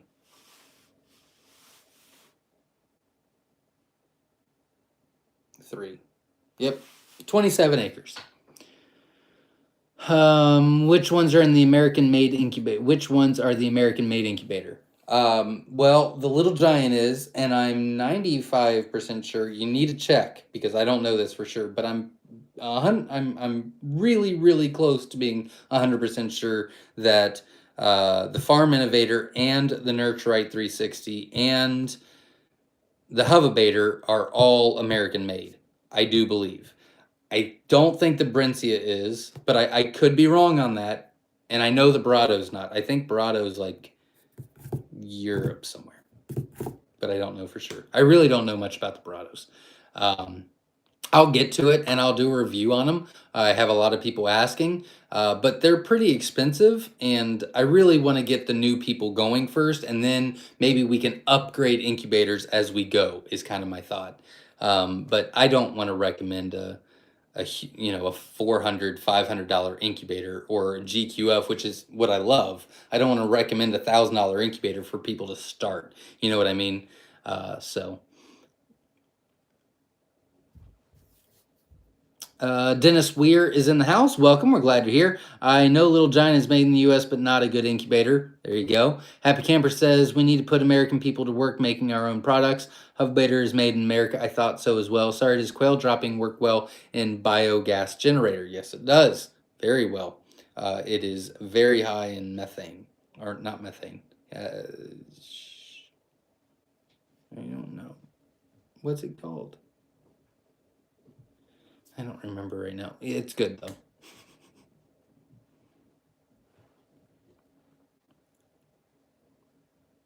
I'm thinking about a quail meet for people in Alabama and area states to meet up. PM if interested. There you go.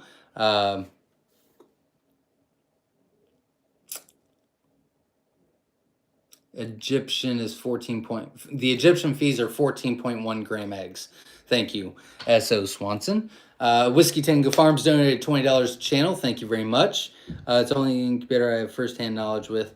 Not talking to me, not talking to me. Holy Grail Quail. Oh, I love the name. I like that name. Zach, does egg size determine the size of the adult quail? No. Larger egg equals larger adult? Nope. We are trying to decide to save larger eggs for incubation and eat the smaller eggs. They do a little bit, but not. I don't like to say that because then people take too much out of it. And it is a factor. Yes, it is a factor, but so are so many other things. The biggest factor is how big are your quail? That's more important than the egg size. Another factor that's probably equal to the egg size is what feed are you using? And then another factor is what environment do you have? I mean, there's many, many factors. So it does play a role, but it's on the lower end of the role, in my opinion. The first rule with incubators, yes, all incubators lie. If it has not lied to you yet, it will lie to you. You're not going to convince me differently. Ghost Comma says, I paint my galvanized wire. There you go. That's a good idea. LaRochelle Farm says, good night all. Have a great week. You as well. Thanks for showing up and having fun. Glenn Wells. Oh, I'm half hour behind now. Howdy from Southeast Missouri. Have been watching your videos and taking notes. Should be ready to order it by end of February. Thanks for the information. Well, thanks for being here and showing up. I appreciate it. And if you have any questions, feel free to ask or reach out. And we wish you the best of luck. Gary Miller's is not talking to me. Not talking to me. Teresa Samples in the house. I got my first 2 eggs yesterday from the Fab Fee eggs I hatched from my shire. They're 6 weeks old, and I haven't been providing any extra light. That is wonderful to hear. Congratulations. Best of luck to you, and that is a milestone. Make sure that you eat those calmly and savor it, your first 2 eggs. That's really cool. Congratulations. Chris Tanner's back in the house. Welcome. Jasmine Bass donated $10 channel. Thank you very much. I really appreciate it. Living a Rogue Life is in the house. Haven't seen you for a while. Hey, Zach, feel better soon. Just lurking in the background and here to give a thumbs up. Well, thank you very much. I really appreciate that. We only need 12 more thumbs up to hit my goal. If you could do that for me, I would greatly appreciate it.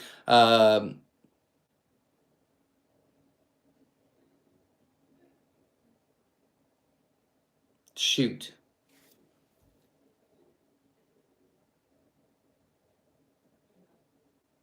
I forget how you pronounce it now. Nabi King? No, Nabi. Nabi. Shoot. I'm just going to call you B for right now. I forget. My Shire Farm +1 on the Barado. There you go. I have heard a lot of things about it. La Rochelle Farm learned a lot, all things quail from me. There you go. Beth Reed is not talking to me, but I am glad you're here. Welcome. Glastron says have one also that lays larger than normal eggs. Always been a larger bird. Would like to try to breed that one more to get that attribute. Absolutely, and that's exactly what you want to do. Yay, Zeke from the 18 and under, and thank you, Jasmine, for being so helpful. Absolutely. Nisa is in the house. Welcome. We're glad you're here. Boss for a no timeouts for him. It makes me cry. It makes me cry. Laugh. Anita says, "Oh my gosh, they are adorable right now. I know when they get older, you'll be ready for them to go to freezer camp." Yeah, well, if they don't start letting me sleep more, they can go to freezer camp and it can be like a one meal thing. Jenna won't let me do that. I wouldn't be able to do it. I can talk a lot of game, but it's going to be hard for me to kill them in the first place now that I'm hand feeding them. But I will do it. And I love bacon and sausage. Verna says, Zach, you need to get a hold of the local 4-H groups. We do. We actually work with them. And also the FFA, the Future Farmers of America. Yeah. William Moore says, can't wait till the QuailCon tickets available. I need 3. Please let me know. I'm really hoping next week, if they're not live by next week, I will at least have a specific day. ×2, book your flight. I'll host a QuailCon with 7 quail here. There you go, Rainbow Magic. PJ's Family Farm says, My Shire Farm Summer Camp. That's a great idea. I thought it'd be cool one day. I mean, that's one of my goals. Finn Fisher is in the house. I'm very happy with your website. You're the best place to buy eggs from. I'm planning on buying some eggs soon. I hope you and your business does good. Well, thank you very much. I appreciate it. And I'm not a website or a technology person. I think that I can do really well at customer service, and I think that I can give you really good quality, and I will work harder than anyone else out there.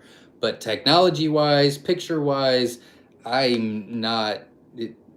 It's a struggle for me. But we are trying, and we're going to upgrade that a lot in the next week. God, I hope. Farmer Brad says, I just came back from vacation. How dirty can quail egg be and still hatch? A little. I mean, you would be surprised. If it's fully covered and you can't wipe it off, then it's probably a no-go. But if you can wipe it off and try it, can't hurt. Michelle Colley, just make sure that you sterilize your incubator when you're done. Michelle Colley says, my best layer has turned out to be the aggressor. She's torn up 2 other females, which are in recoup cage. After I get over my flu, sad to say, she will be dog food. Unfortunately, that happens. She might possibly be territorial. You might want to look at that first. She might just be a jerk, which might be the case. But it might be, if she's bigger and a very productive layer, she might be territorial. So I would check that out. Just in case. I had to switch to my non-rollout cage to minimize issues for my farm sitter. I understand that. Yeah, if you can semi-clean them off, try it. It can't hurt. Chris Tanner says, love Kevin and Sarah from Living Traditions. They are the reason we grow quail. That is awesome. They are very good people. He actually texted me yesterday. He's like, hey, I'm sorry. Hope you're feeling better with COVID. And if we were closer, I'd come over and help you do your chores or do the chores for you. I mean, they're great. They're great peeps, you know? Bing's Urban Homestead says, can I put 2 roos in a cage with enough hens? Can I? Yeah, absolutely. Yeah, we have colony cages, so we have like 15 males in each cage with a bunch of hens. So yeah, that would work fine. My breeder cage is going to be 2x4. How many can I put in it? Grow out is going to be the same size. How many? Well, 2x4 would be 8, and I recommend. Oops. Sorry. And I recommend 8 quail per square foot. No, I don't. No, I don't. I recommend 3 quail per square foot. And you have 8 square feet, so 24 is how many you can fit comfortably and safely. And yes, Verna, I'm freezing, which is really weird because I never freeze, but my feet are frozen. Kevin is how we found out about My Shire Farm. Well, thank you very much. It is Zach. Rev is okay. Mark, he's trying to trick you. He's mean. Time out for Rev. There you go. Donna says, I will come and work for you. I love messing with control freaks. I either help them to throw up the hands and give up control or send them to the mental institution for driving them crazy. I hear what you're saying. I'm not as a control. I mean, I think a better word was I am a perfectionist. And so Jenna and George are huge helpers. And so we have understood that if they take on the responsibility, I can let them have it. It has to be great. And they're kind of the same way. Like if George was sick with COVID about a month and a half, 2 months ago, and I did not do his tasks up to par according to him, and he was really, really angry when he came back. And I said, dude, I had a lot to do. And he's like, that's not an excuse. And I was like, ooh, that's true, because I would have said the same thing. So we're kind of all like that. We're all kind of perfectionists, which I think makes us even better. While we're waiting, Homestead says, we use Klondike feed for all of our animals. When we picked up this month, wild flesh went up 50 cents a bag. Layer crumbles went up 25 cents. Rabbit feed went up $3. All 50-pound bags. 50-pound bag of oats up $9. Yes, I actually talked to them this week and was not too happy, but I mean, everywhere's like that, so it is what it is. Anita says I didn't get a tracking number. She might not be finished.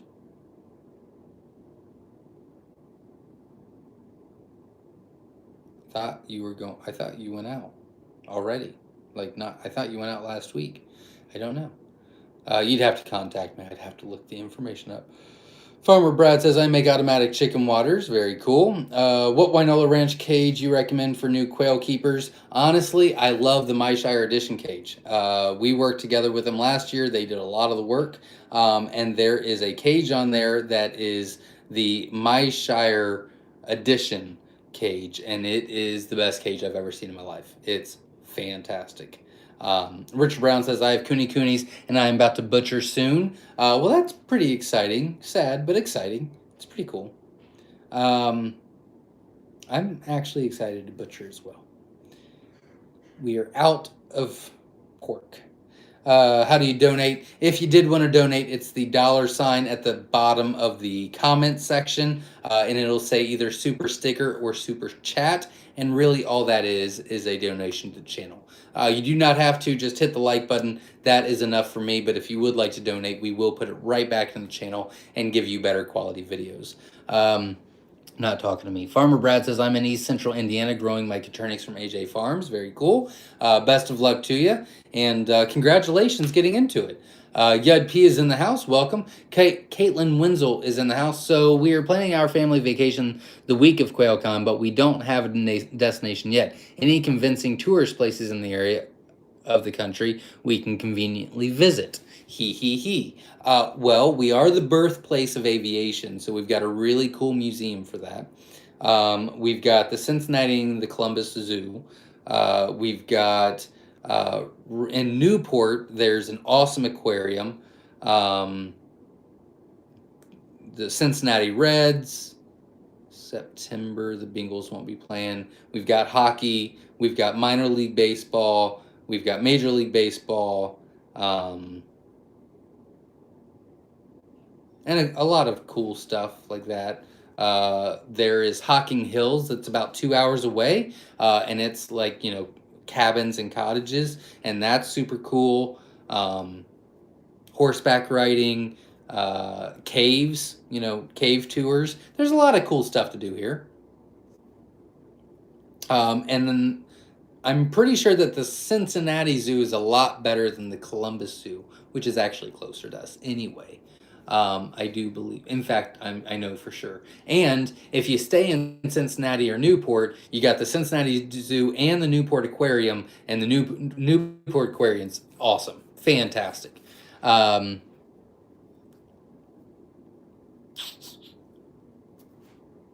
Kyle Homewood's in the house. Welcome. RK says Kalmbach Feeds has 44% poultry vitamin mineral supplement in 50-pound bag. You can mix it with your own grain or corn. There you go.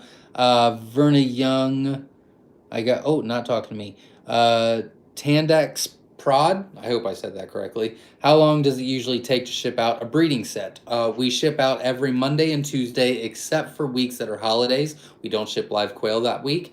So anyone that's purchased before Thursday, a couple days ago, they will go out tomorrow. I think I've only got one order going out Tuesday, and then everything else that's already been purchased will go out next Monday. Eggs we ship multiple days a week, but live birds we only ship Monday, Tuesday. Yedp says, any thoughts on Magic Fly Auto Egg Incubator? That is on my list. I have not purchased that one yet. I've actually got the IncuView that I'm supposed to purchase. Somebody requested that, and then I want to make sure that it's on my list. Oh, I think that was...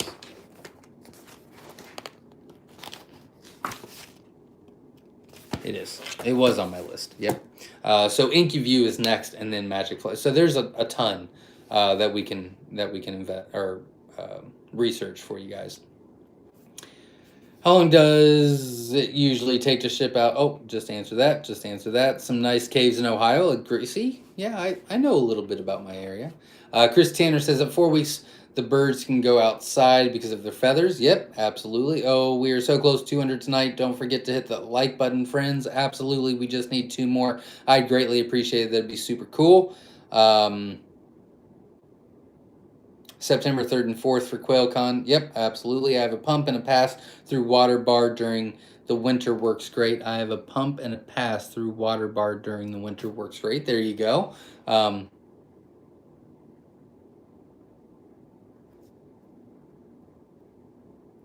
I have a Hovebator and a Brado. The Brado is better. It's almost more expensive, though. It's also more expensive, absolutely. Yeah, and I agree with that. I would say that, again, the Brincia, the Barado, the GQF are better than all of the other ones. They're also a lot more expensive, and I still believe that you can get a good hatch rate off of any incubator if you run it properly. So, yes, I do agree with that, but I don't feel comfortable. This is really what it is.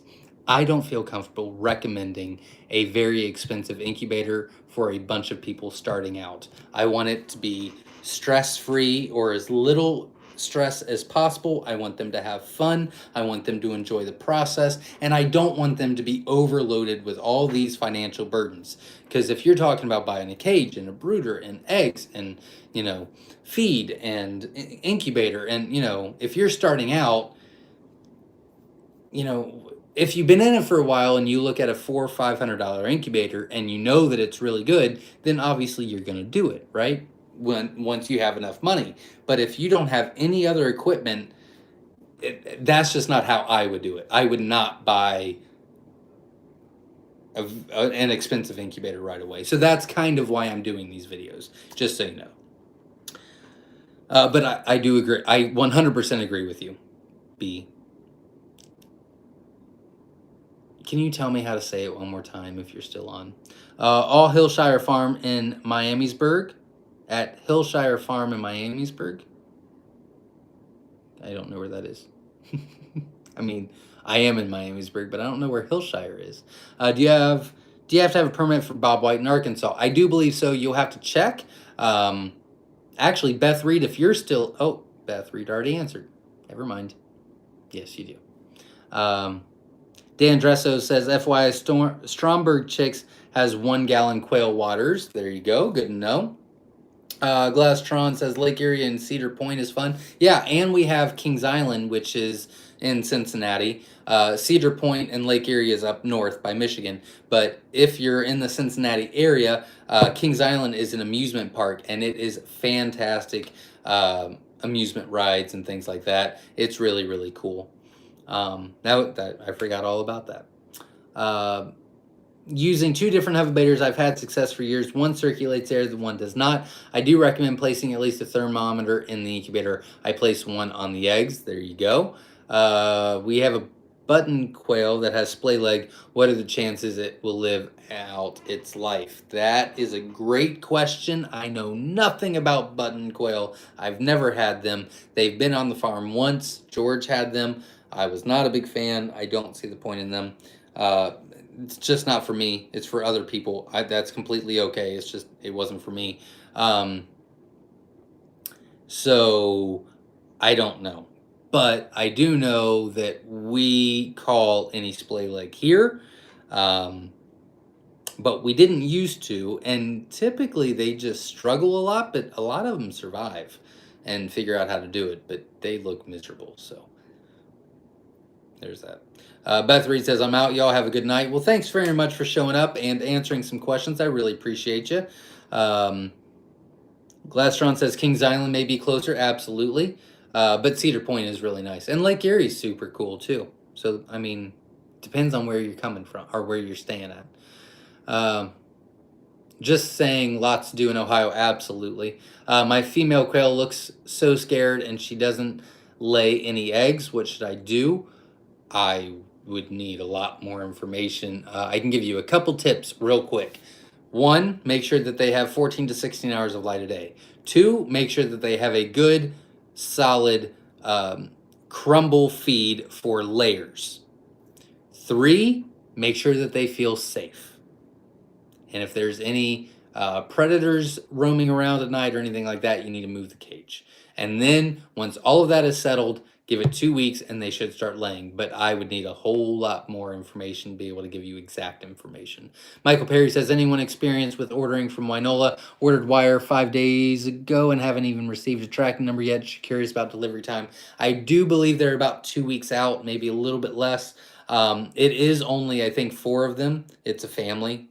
And they are slammed. So, I'm actually, it's on my list. Oh, you know what? I didn't transfer that.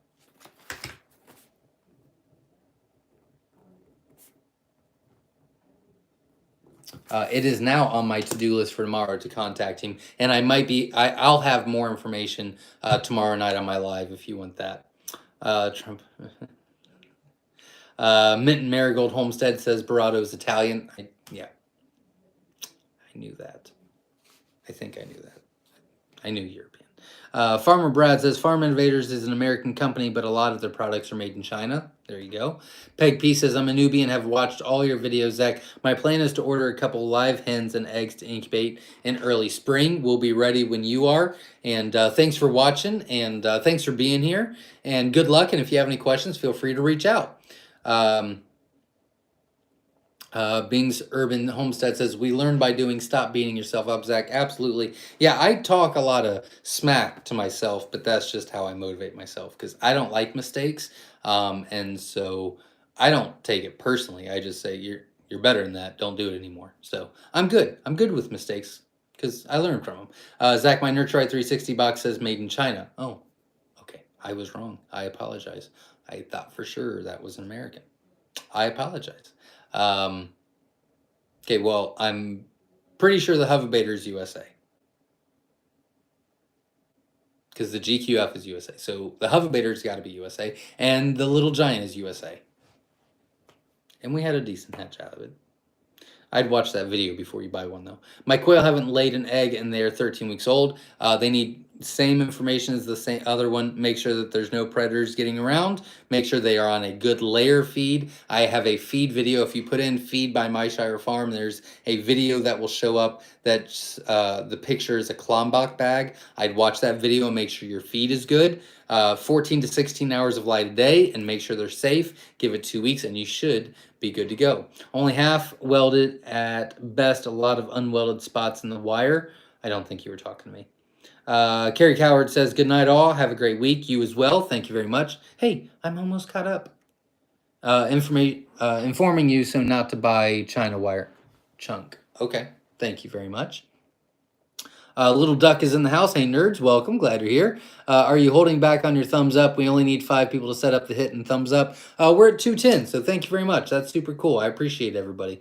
Michael Burton says some hens that start off laying huge eggs don't always keep laying large eggs. That is correct. That is correct. Now, they don't fluctuate a ton. Like if they start laying, 18-gram eggs, they might go down to 16. It's not like they'd go down to 11 or anything.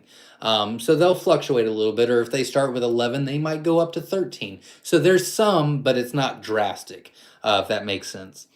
Kevin and Sarah sent me to my shire. Well, thank you very much. Michael Burton says, so some, just read that one.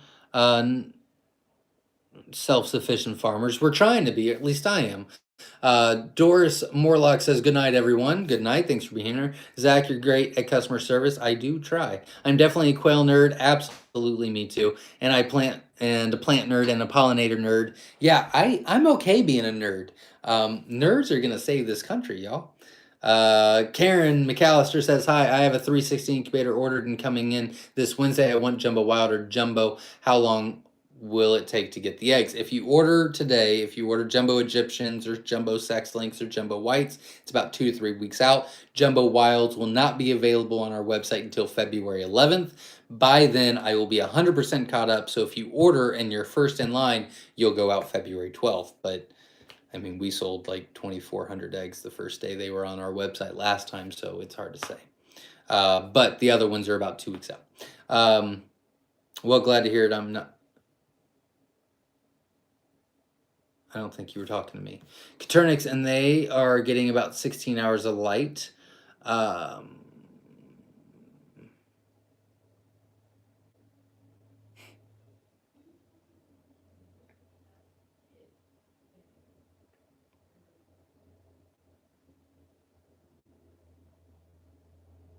am the same perfectionist tendency, Zach. It's a blessed and a curse. Absolutely, I agree with that. Just got over the lingering headache myself. It's no fun. Yeah, it's not at all. Good night, all. Getting these kiddos and myself to bed. Hopefully this COVID is over because it sucks. Feel better soon, Zach and fam. You too. Good night. I have 3 plastic little log houses that I put in the quail coop.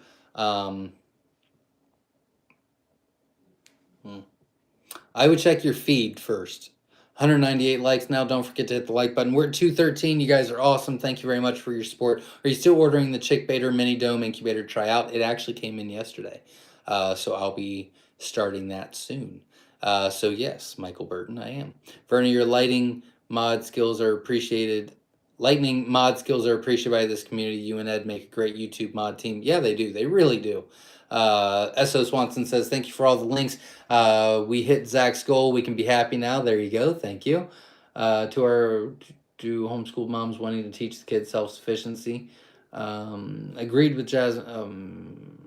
We made it 200 likes. Whoop. Well, thank you very much. I really appreciate all of you doing that. Yes, Verna is a ninja. Legit. She's a legit ninja. Like, I don't even know how she does all this. Yay for over 200 likes. What an awesome community we have. I agree. Nabiki. I knew it. The Hovebator was my second incubator. The Brado was a purchase after I realized I was serious about raising quail. The Hovebator was my second incubator. The Brado was a purchase after I realized. Yeah, so that makes perfect sense. I agree with that 100%. Alan Floyd says, LOL, but we will buy a $500 cage. Yeah, I agree. Yeah, I mean, it's tricky. The cage is pretty important. I mean, the incubator is pretty important too. I understand. But I wouldn't buy a cheap cage. I'd much rather buy a cheap incubator and make it work for me. Because buying a cheap cage, it's gonna take a lot more to make it work for you. So that's kind of my thought process on that. Just click thumbs up minutes ago. Well, thank you very much. I appreciate you. Kenny and Wesley's in the house. Welcome. We're glad you're here. Steve C says, question, if I order hatching eggs from you, can I order core colors only? Hatching eggs? Yeah, absolutely. We've got all those options on the website. Cedar Point is the best. It is. It's really cool. What a hen house and or rabbit hutch is a manufactured camper also built the same way. Very interesting. Jose Gonzalez says, I've never had lower than 80% rate using a Hovebator 1588 on chicken or quail eggs. Been using for 4 or 5 years. There you go. That's perfect. You were dialed in. I just told my husband we're going to Cincinnati for vacation. And he said, is this something to do with quail? Oh, I would tell him, but I'm sure you can convince him. Tell him all the cool stuff you can do. If it was only 4 trolls, it was a full night. LOL. Zach has a great moderator team. I agree. Nabiki. Look at this guy.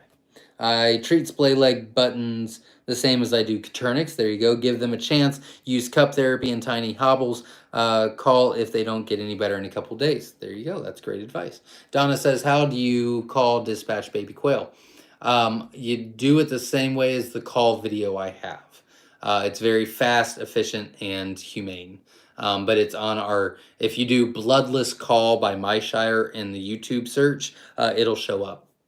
I don't show the babies because that's a little traumatic for people. So I show males that are kind of jerks, but it's the same process. I found a new wood rabbit hutch that I turned into a quail cage for 20 bucks. There you go. Yeah, not in Cincinnati. Numbers have already changed.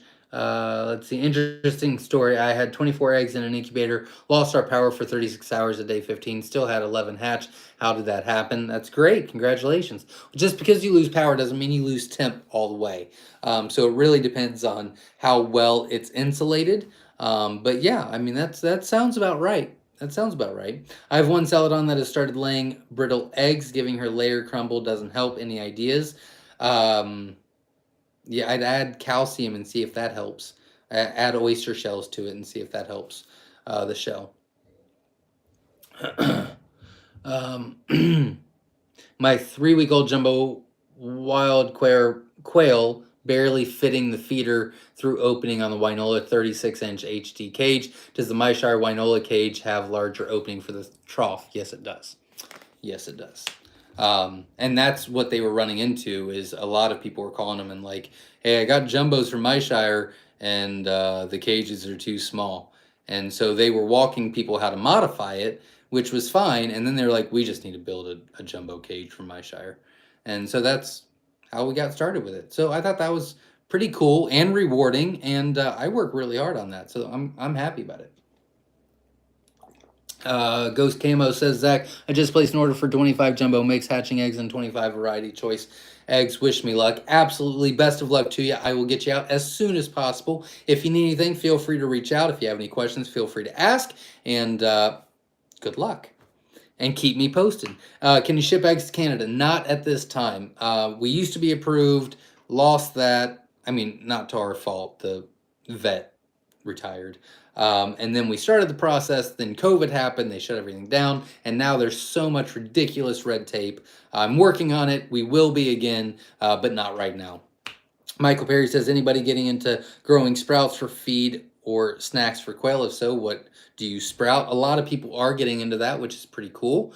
Paula says, 7 to... we're not. We give them cucumbers, and that's it. We've only got 10% left. I'm almost done. 7 to 8 week old lays smaller eggs. Will the result in smaller chicks adults if I incubate them? I'm pretty sure they are fertile. No, that does not mean what they mean. That the smaller egg doesn't mean a smaller chick. It does mean a smaller chick, but it all depends on their growth process. So again, environment, it depends on feed, it depends on genetics in general. And so, yeah, no, I would incubate them. Friends, it's been a fun night. I have a date with some graph paper, colored pencils, and a garden seed list. Planning a few extra gardens for this year. One specific for the quail fodder. Very cool. There you go. Amanda Bello says, I absolutely agree with Jasmine and Don, Verna, and Ed. You guys are great. Thank you for all the wonderful information for help. Absolutely, I agree 100% as well. My babies are doing great, and they are 2 weeks old today. Wayne Worrell. Well, congratulations. That is great to hear, and good luck for the future. Made a really nice place to keep our chicks in until big enough to move them into cages. Awesome. There you go. Nikki James says, don't forget Kings Island." I did forget that. Oh, I thought there was something on my screen, Kiki, but it was just one of your feather emoji things. Mel, I live on, oh, not talking to me. Manila Ranch cage is very nice. Just got it this month. Very there you go. Just call her B Key. Okay, I can do that. I can do that. Michael Burton says, "I ordered eggs from you, but it was not able to get back in town until the weekend because of weather. I put them in the incubator yesterday on 121, and they were laid on 111. It's 11 days. What are the chances any will hatch?" Well, there's a great chance that a lot will hatch. I think you're going to probably get closer to a 55 to 60% hatch rate at best, rather than the 70 to 85% hatch rate. But yeah, just keep me posted. We'll make sure you get taken care of. Don Ray B says, "I'm heading out too. Stay safe and happy evening, everyone." Absolutely. Thank you very much for showing up. I appreciate it. We're jack of all trades, king of none. Absolutely. I agree with that. I think you told me that earlier today. Goats in our bonnet says, "Family of 4 want to start with quail for meat. What's the most efficient meat bird that is feather sexable for the homestead?" Jumbo Wilds. Next in line would be the Jumbo Egyptians, and then the Jumbo Sexlings, and then the Jumbo White Wings. So pretty much any feather sexable jumbo. But Jumbo Wilds will always be the largest, but we're talking about an ounce difference between that and the Egyptians and the Sexlings and the White Wings. I meant Myshire. I don't know what you mean. I'm sorry. I must have missed something. RK says, "What size is the feeder opening for jumbo quail? Is it 1x2?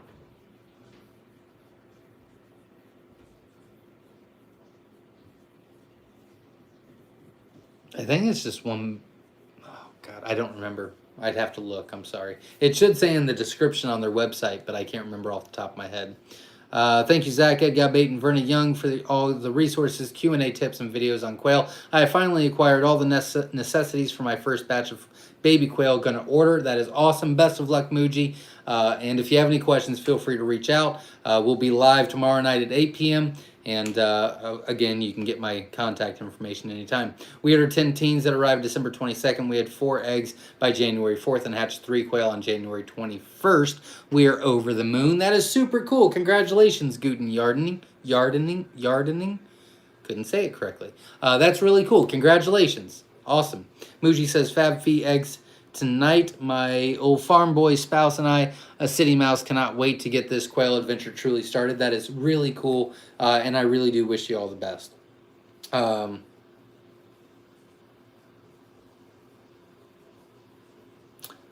Reduce, refuse, remanufacture is how we do it. Absolutely. If you can reuse it, why not? To the moderators, thank you. Absolutely. Lori Overby says, "Good to see everyone. Take care and keep warm out there. It's 20 below here." That is cold. January 2nd. That would make sense. Okay. That's still really cool. Looking into sprouts, but too early for any feedback. I hear that. Glass says they love fresh clover and ground crops like that. They do. They pretty much like all the food. They're like little hogs, little pigs. All right, guys, that is all. Thank you very much for everybody showing up. Thank you for hitting the like button. Everybody that donated, you guys are awesome. I will put that to really good use, I promise, and you will get the benefit from it as well. Again, thank you very, very much. Sorry that it was kind of crazy tonight. I'll try to fix that before I come back tomorrow. And I will be back live at 8 p.m. tomorrow night, and we're not going to be all the comments, and we won't be talking. It's just Q&A for the newbies. So hopefully, if you have any questions, we'll see you there. Again, thank you very much. I've got some good videos coming out this week, so stay tuned. And hit the like button, support the channel. I would greatly appreciate it. I really appreciate you guys. And Kansas City lost. Are you serious? That is wonderful news. All right, thanks, guys. Have a great night, and we will see you maybe tomorrow. If not, we'll see you later in the week. And until then, stay safe.